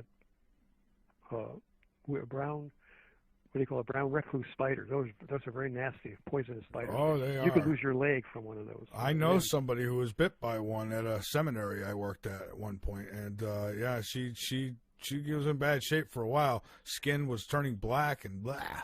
If you ever get a spider bite or anything like that, try creosote. See, oil of smoke is what Edgar Casey recommended in his trance when he was unconsciously speaking how to heal this woman. He actually said in the trance, they read a letter. They said, Laura has a sore on her leg. It's terribly festered. All he knew was he was hearing this letter from Laura, whom he had never met before, in a faraway place where he had never been before. Now, he was in a trance, and he said, yes, we have the body. We're going through the town of the town. He would name the town. He said, we're going through State Street now. We're going past this Wacker Street, and now we see the house. It's a green house. We're going into the house. He's in a trance now. He doesn't know what he's saying. We're going into the house. Something is on the stove. Something's cooking on the stove. We're going upstairs to a bedroom, an attic bedroom. Yes, we have the body. We're going through the heart. We're going through the lungs. We're going through the arterial system. We have the wound. It's her leg has been bitten by a tiny brown spider while she was sleeping. Here's what to cure the woman. Apply oil of smoke, will heal her wound. Oil of smoke, Bancroft Pharmacy, Chicago, top shelf. He would say all this in a trance. It was just amazing. Yeah. It could only have come from God. Well, yeah, he's definitely connecting somewhere and getting this information. It certainly is not demonic. I mean, it's helping people, so that's a plus. And you know, demons don't help people; they hurt people. That's right. God loves and cares about people. So Edgar Casey was a prophet of God, and so he said, Bancroft Pharmacy, top shelf, in his sleep. And they called Bancroft Pharmacy, and the pharmacist said, no, we don't have any more of that. I'm looking on the shelf; it's not there.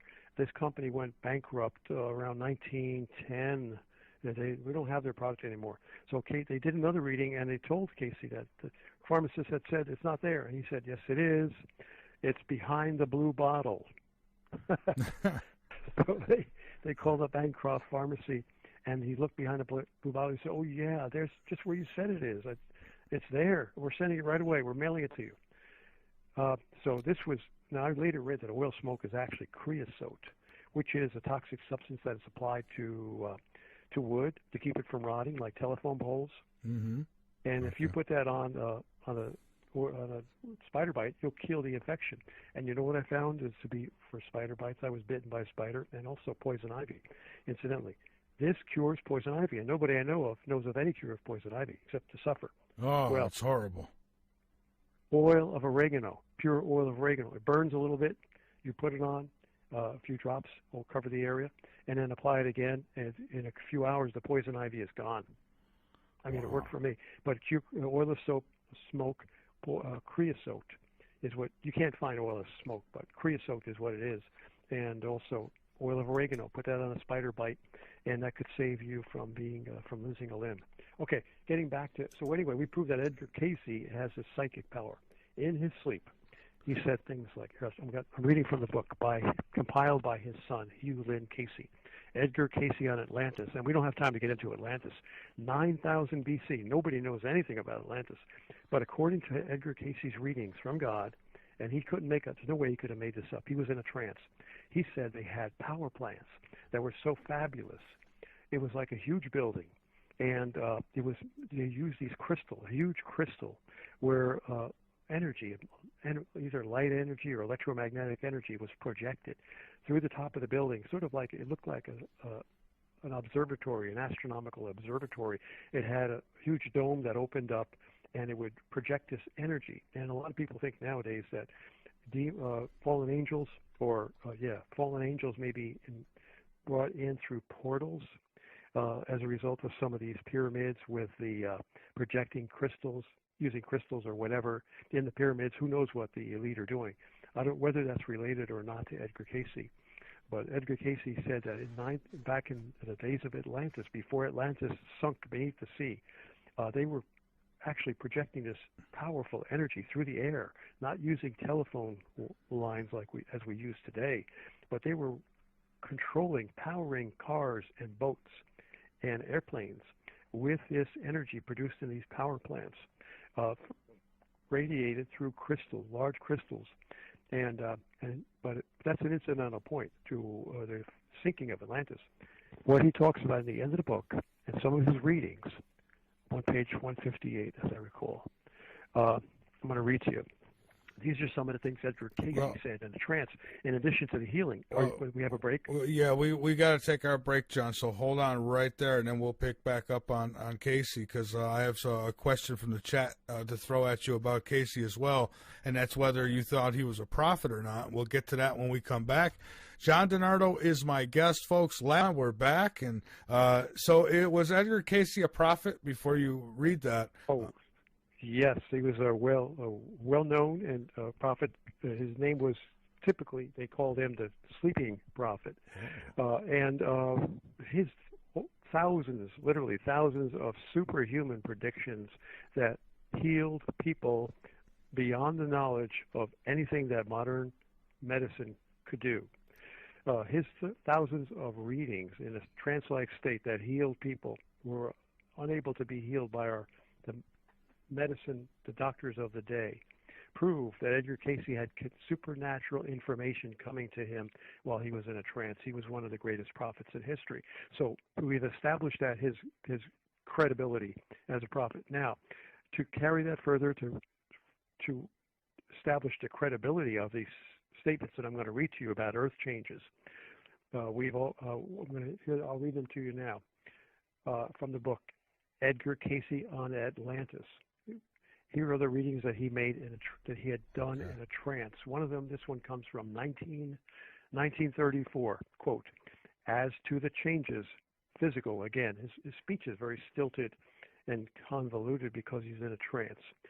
"As to the changes physical, again, the earth will be broken up in the western portion of America. The greater portion of Japan must go into the sea. The upper portion of Europe will be changed as in the twinkling of an eye. Land will appear off the east coast of America." That could be off South Carolina, off of New Jersey, who knows. "There will be upheavals in the Arctic and in the Antarctic that will make for the eruption of volcanoes in the torrid areas. And there will be the shifting then of the poles, so that where there have been those of a frigid or semi-tropical will become the more tropical, and moss and fern will grow. And these will begin in those periods in 58 and to 98. Again, he was way too early with his predictions, but I believe that the predictions are going to come true. These will begin when there will be proclaimed as the periods when his light, that's with a capital H, when God's light will be seen again in the clouds." Okay. And remember, we referred to Jesus saying that he would come in the clouds with the sign of the Son of Man, and that would be, and I told you that from Planet X information, that would be a glowing cross in the sky. Well, Edgar Cayce is saying the same thing in the trance. He would come in the seen in the clouds. Yeah. His light will be seen in the clouds. I'm wondering, do you know of anything that Cayce may have been wrong about? Now, I have not heard about anything like that. I've heard nothing but good things, but I don't know if. No, I don't. The only thing is the dates. All prophets seem to be way too early with their dates. Sure. But I'll continue reading though. Now, the people who his wife and his secretary would write down, take down everything he said and record it all. Question from one of his wife was, "How soon will these changes in the Earth's activity begin to be apparent?" Now, this is important for us because we've seen tremendous convulsions and trauma occurring in planet Earth in terms of weather and earthquakes over the past 10 years. We know that. The floods in South Carolina almost floated South Carolina away into the ocean. But can we say that these signs are now becoming apparent? Changes in the Earth's activity. Well, we don't know. I think they're becoming apparent with all the horrible weather we've been having and the floods and et cetera. But let's try to determine when he's talking about. His answer is when as to when the changes in the Earth's activity will become apparent. His answer is, quote, when there is the first breaking up of some conditions in the South Sea, that's the South Pacific. Okay, breaking up in the South Sea, and those as apparent in the sinking or arising of that which is almost opposite to it, or in the Mediterranean and the Mount Etna area, then we may know it has begun. Well, we haven't seen that yet. Now, we've seen a lot of earthquakes in the South Pacific, and I haven't done enough geological studies to find out if we've seen such overall South Sea geologic activity to constitute the change, the beginning of the change that Casey is talking about. However, Mount Etna in Italy, I don't believe it has been erupting a little bit, but nothing that serious. So he's saying it's going to be, when you see the coincidence of South Sea geologic activity or undersea earthquakes and volcanoes, and on the opposite side of the Earth, if you take a look at a globe of the Earth, on the opposite side it should be around the Mediterranean, around Italy. At the same time, you'll see activity with Mount Etna. And I have to check on that. Lately, I know it's been kind of hot, heating up and smoldering, but I have to check to see if there's been any serious eruptions in Mount Etna. Continuing on, question, will there be any physical changes in the Earth's surface in North America? If so, what sections will be affected and how? Answer from Edgar Casey in a trance. All over the country, we will find many physical changes of a minor or a greater degree. The greater change, as we will find in America, will be the North Atlantic seaboard. Watch New York. That was from 1932 when he was in a trance. Watch New York, huh? Watch New York. Quote, another one, quote from Edgar Casey in a trance. As to, this is from, let's see, I'll give you the year here. Anyway, as to conditions in the geography of the world, of the country, changes here are gradually coming about. Many portions of the East Coast will be disturbed, as well as many portions of the West Coast, as well as the central portion of the United States. Well, we know we've got the massive New Madrid earthquake fault in the Midwest, which is, shows sign of rumbling. That is tremendous. And we know we've got the Cascadia subduction zone off the coast of Washington State and Oregon in the Pacific Ocean, which is ready to go. The scientists are all warning about that. And we've got the San Andreas fault in California, which is, I've got reports saying the big one is overdue. Okay, so many portions of the East Coast will be disturbed, as well as many portions of the West Coast, as well as the central portion of the United States. In the next few years, lands will appear in the Atlantic as well as in the Pacific. Wow. Like land is going to rise up out of the ocean. Do we know if that would mean artificial lands or? No, real undersea, okay. The seafloor will be bulged up. And again, it's all basic, very understandable and common sense from a geological point of view, that when you have the heating up of the Earth's molten core causing these lava lamp-like mantle plumes to erupt and puncture the underside of the Earth's crust and cause volcanic eruptions and earthquakes, you're going to get this kind of activity, this land rising. In fact, off the Canary Islands, on the west coast of Africa, the Canary Island chain, there have been islands rising up already over the last few years, and we have news reports that I've been following about land rising up, little volcanic islands pushing up from the ocean and appearing above the waterline. And that's always happening, though, isn't there? Always like islands coming up, in certain spots and then disappearing over time, of course. But these happen relatively quick. Well, they did, yeah. That's why Canary Islands. And when you say always, like if it was 10 years ago, that's still considered in the current time frame. Yeah, right. But if you say, well, we've had islands rising up, say back around the 1930s and the 1940s, I don't know. I haven't studied that. But I think where there's more of that activity right now. Again, the Earth's core is heating up, and the scientists are reporting on the Earth's outer core molten outer core really getting hot, and a lot of mantle plumes are starting to come up now. So it's getting to be a great concern among geophysicists today, right? As we speak. Well, it's a concern for radio hosts too. Yeah, because you're in South Carolina. Charleston is a big earthquake-prone area, very dangerous. I know, and it's way overdue. Yeah. Well, real quickly, what we ought to do is keep our eye on this kind of activity. And you can't sell your house in a day or two, and you wouldn't want to try. But you can take a 2-day vacation if you see the activity getting really bad, and just follow it very closely, and just take off, go someplace, head west, and get a motel room, or take a little 3-day vacation.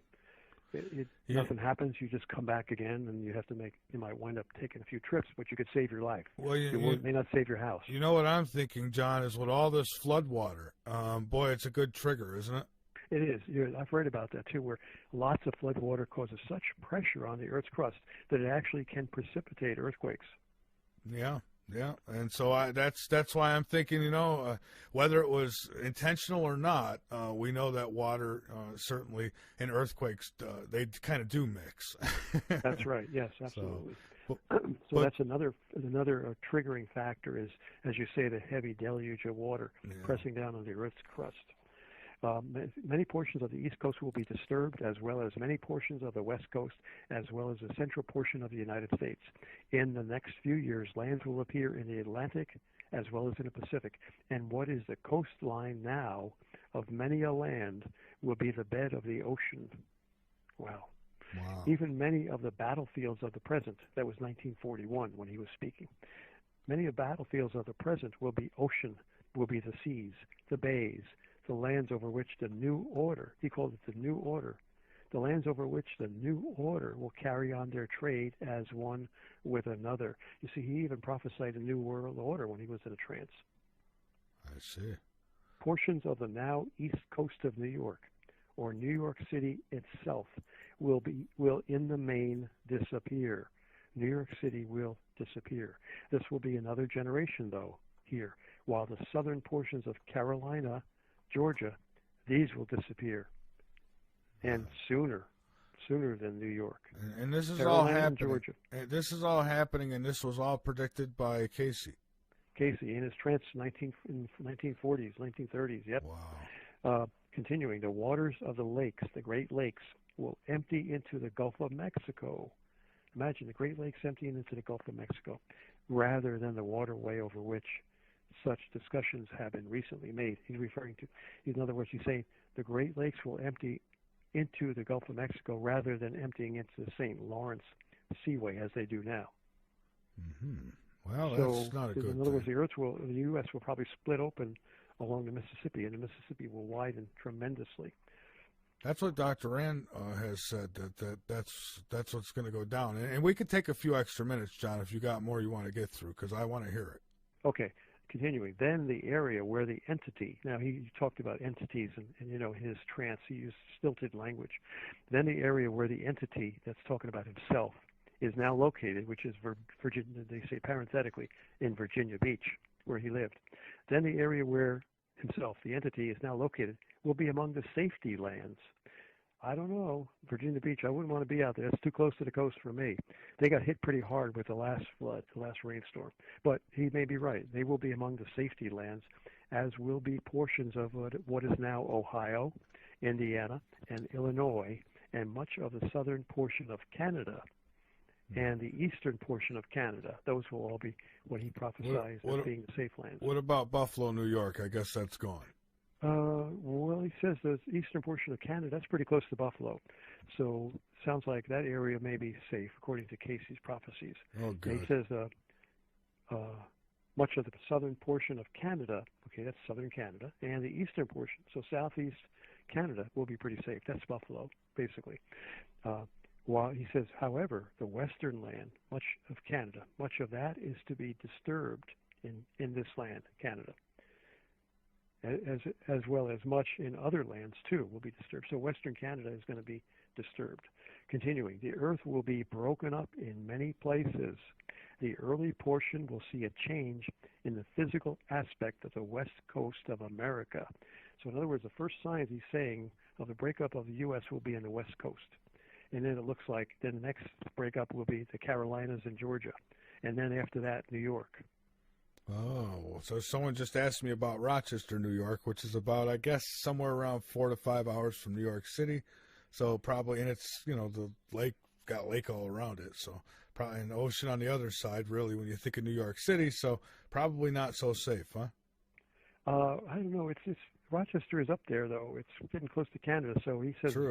it's going to be southeastern Canada. He says is going to be safe, but well, it's an hour from Buffalo, so maybe parts of Rochester will be safe. I'm sure that there's parts of Buffalo that'll get whacked too because of Niagara Falls. Yeah. So well, the best thing to do is just check out the like the areas of eastern Canada, southeastern Canada, and the areas of the U.S. contiguous to southeastern Canada, which would be New England. Upper New England. And those in power are probably aware of this. That's why they're doing so much it seems like to split up the countries and do what they can to cause chaos while they're going to get ready to go underground, maybe. Well, that's where they have to create a diversion. They have to break up the nation states so World they can War have their one world III. order before all this happens, and they can go underground. And go. Yeah. I'm sorry. Oh, no. You're okay. Yep. Continuing on, let's see. So the Earth will be broken up in many places. The early portion will see a change in the physical aspect of the west coast of America. There will be open waters in the northern portion of Greenland. There will be new lands seen off the Caribbean Sea, and dry land will appear. South America shall be shaken from the uppermost portion to its end. And in the Antarctic, off Tierra del Fuego, land and a strait with rushing waters. So these are things that happen, or it's all common sense, it's all basic physics. Where can people find these? I'm sure there's probably a website that people can go to and actually see these prophecies of his, because I'll tell you what, I kind of take what he does serious, because I have seen his track record, and it's pretty damn good. Okay. It's fabulous. I mean, the only thing he was wrong about was the dates. Well, yeah. What you can do is go to your search engine and type in Edgar Cayce, Cayce. Type in Association for Research and Enlightenment. Just remember ARE, Association for Research and Enlightenment. You should get all kinds of information that way. Oh, okay. And Revelations, there's so many side things I want to tie together. The little girls in Garabandal, not only were they told by the angel, these ignorant little girls who knew nothing about science or anything, they were told by the angel that there would come a great heat and people would kill each other. And now my surmisal is that because of the great thirst, which we read about, causing the oceans being swallowed up by the land and the seas will boil. This was an ancient prophecy in the Colburn Bible. Because of that, there'll be a great thirst that people will drink each other's blood for lack of water. It's horrifying to think about it. And God prophesied this for those who, he says, if people continue to disregard their Creator, this is one of the things he's going to do, that people would be eating one another alive. So turn to God in your mind. Keep God's presence in your mind, in your heart. And feel his presence, and his mind will speak to your mind and guide you. This is what I tried to do. The little girls in Garabandal, the second thing that was told to them, which is absolutely phenomenal, they knew nothing about science. However, they were told that at one point in the future when these disasters occur, this is called God's chastisement, no electric motor will be able to operate anywhere on Earth. I immediately knew what that was caused by. When Earth, Planet X comes by, it's like a big brown dwarf star. It's like a super big Jupiter. It has a huge, great magnetic field that it generates. As it passes by, it's passing, expanding, billowing magnetic field from millions of miles away as it passes Earth. Will sweep, that magnetic field from Planet X will sweep and engulf planet Earth like a ghost passing through a wall. And that magnetic field will cancel out, overcome and neutralize every other magnetic field that's generated on Earth, such as the magnetic fields that are necessarily generated in electric motors. In order to make a motor operate, it generates electromagnetic fields, which those fields rotate the motor, actually. So no motor will operate because the Earth will be swept by and engulfed like a ghost passing through a wall by Planet X's powerful electromagnetic field. So this is phenomenal to think about. These ignorant girls knew nothing about science, and yet they were given this prophecy. So we know the girls were spoken to, given prophecy by God. You see, God has been warning people around the world. God warned us through Edgar Cayce.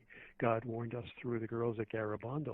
And God warned us through the girls at Fatima, three little children, the two girls and a boy at Fatima, Portugal in 1917.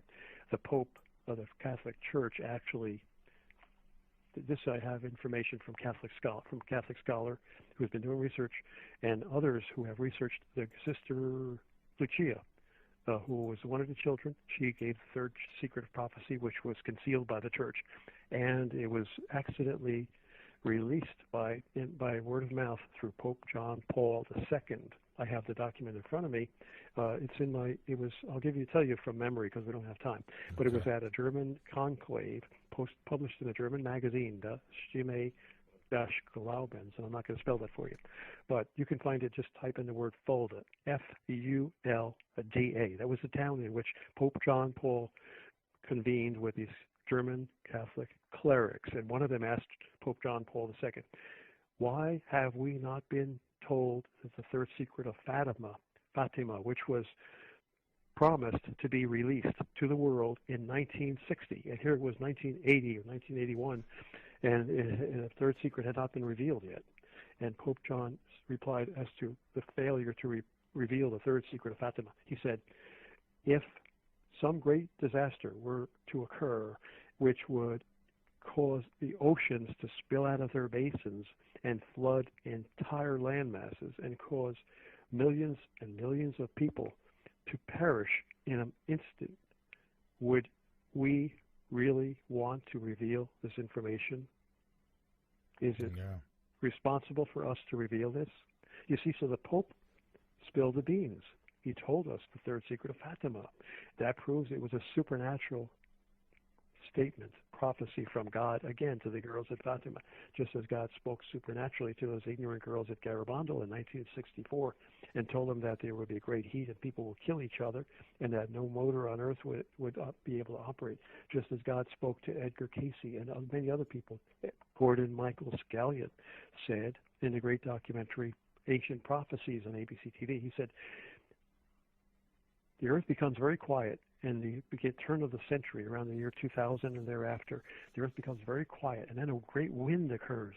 And I saw the oceans themselves buckle, and land masses were thrust up out of the ocean. And I couldn't sleep for 3 days. I had to sleep for 3 days after seeing that vision. Land masses thrust up out of the ocean. This is the same thing that Edgar Cayce prophesied. So we have all these people being contacted by God and warning them that they have to turn their hearts to God. All right. Their minds and thoughts. Well, John, we're definitely at the end here. I've stretched it as far as I can. We're about 8 minutes over. But, John, I thank you so much. And listeners are telling me I need to have you back and maybe do a show just on Cayce. And maybe go, talk about the prophecies again in length, and we can do that. So maybe in November, if you're interested, we could put something together. Yes, I'd be thankful for that invitation. All right, great. Anything you want to get out there before we're done, by all means, go right ahead. Well, I think everything we're learning today is that God is the one who's bringing this upon us. He prophesied, he tells us in the book of Isaiah that he is the one who's going to bring the poles to shift, cause the shifting of the poles and cause the earth to topple, to reel to and fro like a drunkard, and then to topple like a top that's spinning and slowing down. And that would be the pole shift, which would be globally catastrophic. So God is saying, please, turn your mind to me. Just imagine God's invisible presence. I try to do that every day. Invisible presence of God is with us. It keeps our heart beating. We take it for granted, but our heart beats by some supernatural power. So God loves us. He created us because he loves us, and he desperately wants us. Good evening, John DiNardo. This is Michael Vera with Late Night in the Midlands. How are you? Hi, Michael. I'm fine, and I'm happy to be with you and your audience. I am looking forward to having you here with us tonight. It's always a pleasure, John, and you're coming in nice, loud, and clear. So I appreciate that as well. So, John, I just seen an article where they say that apparently this is from NASA that says that an asteroid's going to have a very, very close flyby on Halloween night. I don't know if you know about that or where you'd like to start, but I thought that'd be a good starting point. Yeah, I mean, I haven't heard about that one specifically because there are so many asteroids and meteors that have been detected by NASA. The Near Earth Objects team that we have, I believe, is frantically searching and tracking many of these objects. I think there's a great concern because they're trying desperately to develop the technology to divert any objects that may be threatening to hit Earth. And that's what's going on right now. A lot of it, of course, is all kept secret because they don't want to panic the public. However, if you look at the International Space Station and look at the news events that were in the back portions of the news, barely noticeable in the news over the last several years, you'll detect that large amounts of apparatus and equipment have been launched up to the International Space Station over the last several years. It numbers, I believe, in the many tons, maybe as much as 100 tons of equipment has been sent up there. And many of these launches have not even, I don't believe, have been fully reported to the public. So there's a lot of, they're trying to develop, I believe, my suspicion or surmisal based upon what we know to be true and inferences that we can make regarding the space threat of comets and asteroids. The suspicion is that they're trying to develop equipment that would deter these objects, shoot them down, or divert them. In fact, in many of the science TV broadcasts that we see nowadays on the Science Channel, the Smithsonian Channel, the History 2 Channel, the National Geographic Channel, you'll see reports where they're developing ways to deter these objects that are quite sophisticated, ways that are sophisticated in that, for example, they talk about shooting some reflective paint at some of these asteroids that are threatening Earth so that the sun's light will reflect off of the object, the threatening asteroid, or the sun's light will be absorbed so as to change its energy and thus change its trajectory slightly. And of course, there are many other methods too, pushing them gravitationally, putting out a gravitational probe with a very powerful magnetic field that would also affect the asteroid, because asteroids probably have magnetic metals in them. So there's a great concern over the threats. Yes, indeed. There have been meteor strikes, the most infamous of which is the February 2013 meteor strike in Chelyabinsk, Russia, that caused great destruction and much injury and loss of life, I believe. We all remember that. And there were a number of other objects that accompanied that meteor. Incidentally, that meteor was in a gang of gravitationally captured objects from an asteroid that was passing on the very same day.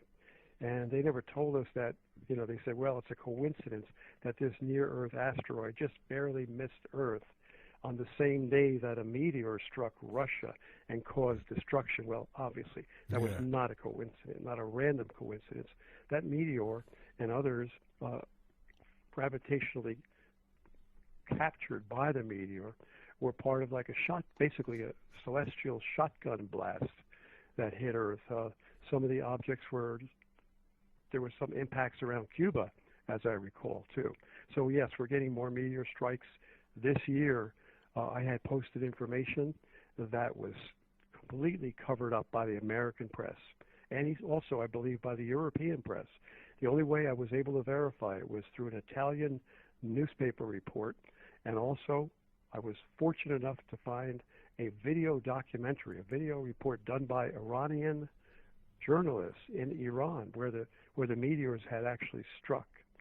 And I have actually posted that. I still have the link in one of the emails that I posted to many reporters showing the actual interview where the Iranian journalists went out into the countryside and spoke with the farmers who lived in an area that was struck by several meteorites, and they actually pulled the meteor out of the ground and showed the reporter, and they held it right up to the camera. That's on YouTube. That's documented.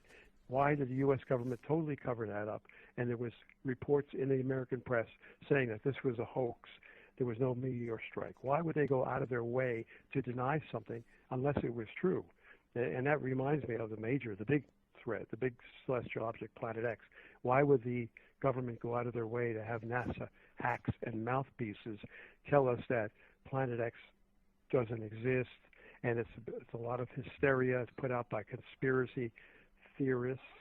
And why would they do that if it really wasn't true? They would just leave it alone because, it would die. The story would die on its own, but they're not. They had one of their noted mouthpieces recently I guess it was in the last couple of years, make an announcement that if Planet X were really true and it's not, then we would have seen it by now. Now, NASA knows. They've even reported in their newspaper articles going back a third of a century ago. They know that this object cannot be seen with conventional light sources, and it can only be seen with infrared telemetry. And in fact, they launched their infrared astronomical satellite in 1983 and actually discovered it because they knew that this object was an infrared light emitting object. So they're lying to us right there when they told us just a few years ago. It was a NASA public announcement stating that if Planet X were coming, we would have seen it by now. And you know what I wonder, John, and you know how I'm kind of on the fence. It's like I know there's something out there. I just never could tell anybody where.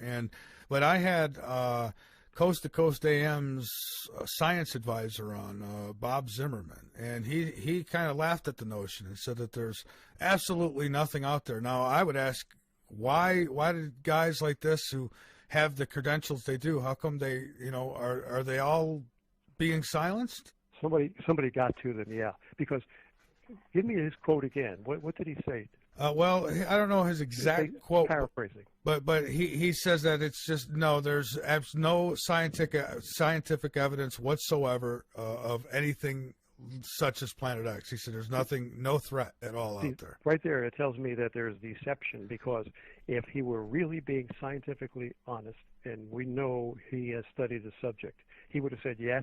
There is a history of detecting a gravitational body out beyond Pluto, but still gravitationally attracted by our sun, close enough, 5 billion miles away to be exact.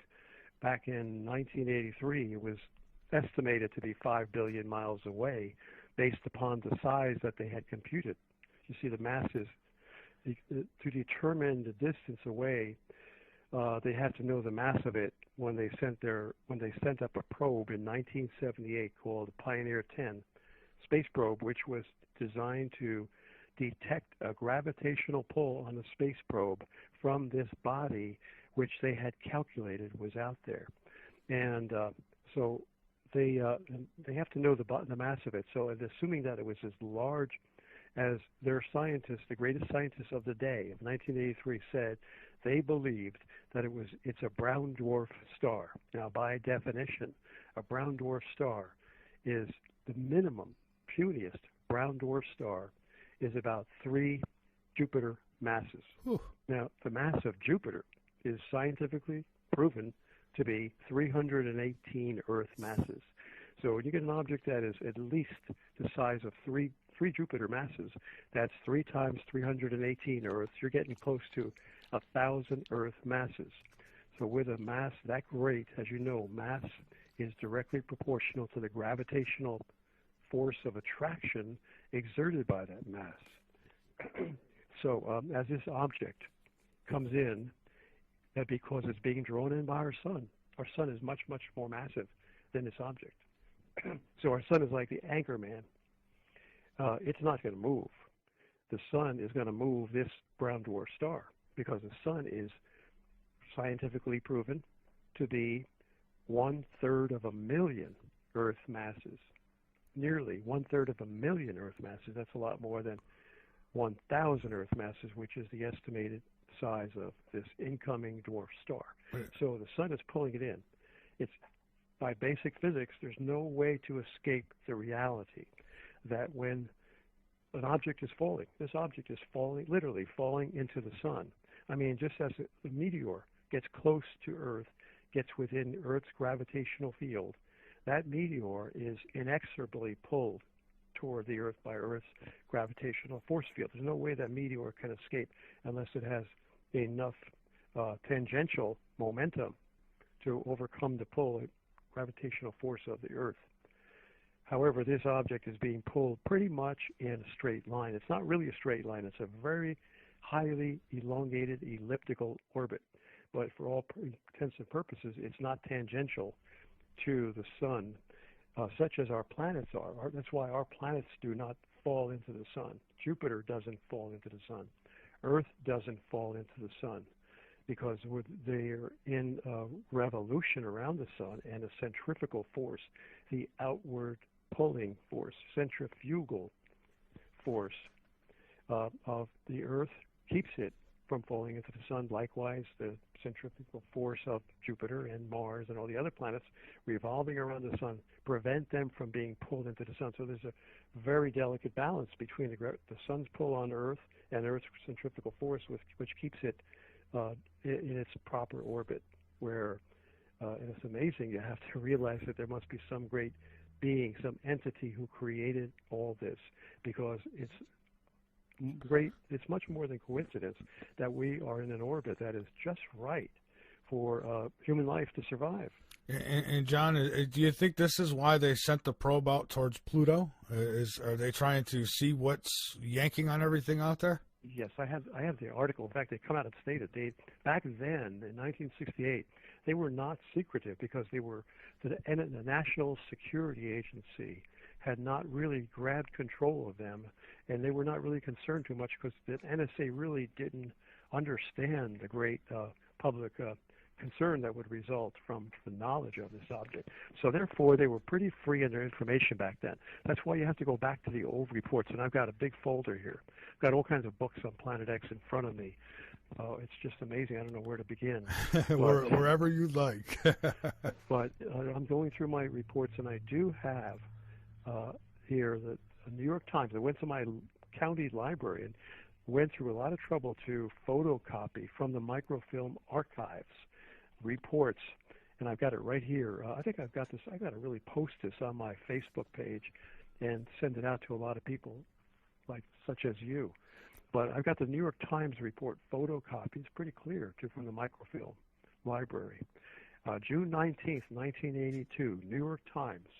I'm going to read subject: spacecraft may detect mystery body in space. This is June 19th, 1982. Sunnyvale, California. A pair of American spacecraft may help scientists detect what could be a 10th planet or a giant object billions of miles away, the National Aeronautics and Space Administration said Thursday. Scientists at the space agency's Ames Research Center said the two spacecraft, Pioneers 10 and 11, which are already farther into space than any other man-made objects, might add to knowledge of a mysterious object believed to be beyond the solar system's outermost known planets. The space agency said that persistent irregularities in the orbits of Uranus and Neptune suggest some kind of mystery object is really there, unquote, with its distance depending on what it is. If the mystery object is a new planet, it may lie 5 billion miles beyond the outer orbital ring of known planets, the space agency said. If it is a dark star type of object, now a dark star would be like a baby star, which would be much, much more massive than the known planet that they just hypothesized. If it is a dark star type of object, it may be 50 billion miles beyond the known planets. If it is a black hole, well, forget about that. That's too much. It would be 100 billion miles. A black hole is a hypothetical body in space believed to be a collapsed star so condensed that neither light nor matter can escape from its gravitational field. Well, we know it's not a black hole, but it's again, later on I will read you the article, a landmark article from the New York Times, not 1982 as this one is, but 1983, where they launched the infrared astronomical satellite, and the quotation from that regarding the question as to this object's size. The quotation that I find, one of them is very key and important here, is that, where is it? More credence. Yeah, here it is, in the New York Times, which I'm going to read later, 1983, the following year. More credence was given to the hypothesis that a brown dwarf star accounts for the mysterious force that is being exerted on Neptune and Uranus. So they're the best scientists of the day considered it to be a brown dwarf star. So anyway, that's what they said. You're right. To answer to your question, they did launch the Pioneer 10 and 11 because they wanted to see in the direction of this object. Pioneer 10 went in the reverse direction. I'm sorry. Pioneer 11 went in the reverse direction. That acted as a control vehicle, so they could compare the non-gravitational pull of Pioneer 11 as it reached the outer bounds of the solar system in the opposite direction. Say it was going south, and the Pioneer 10 was launched northward, but they both got out to the outer bounds of the solar system at the same time. So forget about 11. Pioneer 11 was simply a control object to make so they can compare the non-pull, non-gravitational pull with the gravitational pull. Well, when Pioneer 10 got to where their calculations told them this object was located, I believe they detected a gravitational pull on the Pioneer 10. And I remember reading somewhere, I'm trying to remember the source, but in fact it's somebody who had with background knowledge in the space agency said that they did detect a gravitational pull. So the Pioneer 10 was the first indication that it was there.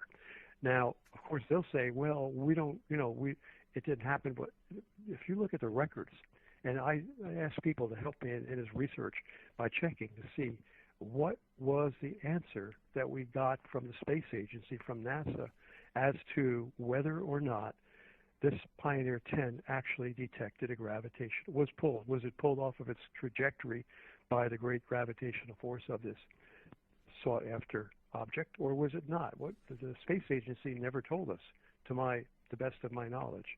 But again, as I said, some space researchers who have gotten inside knowledge said they indeed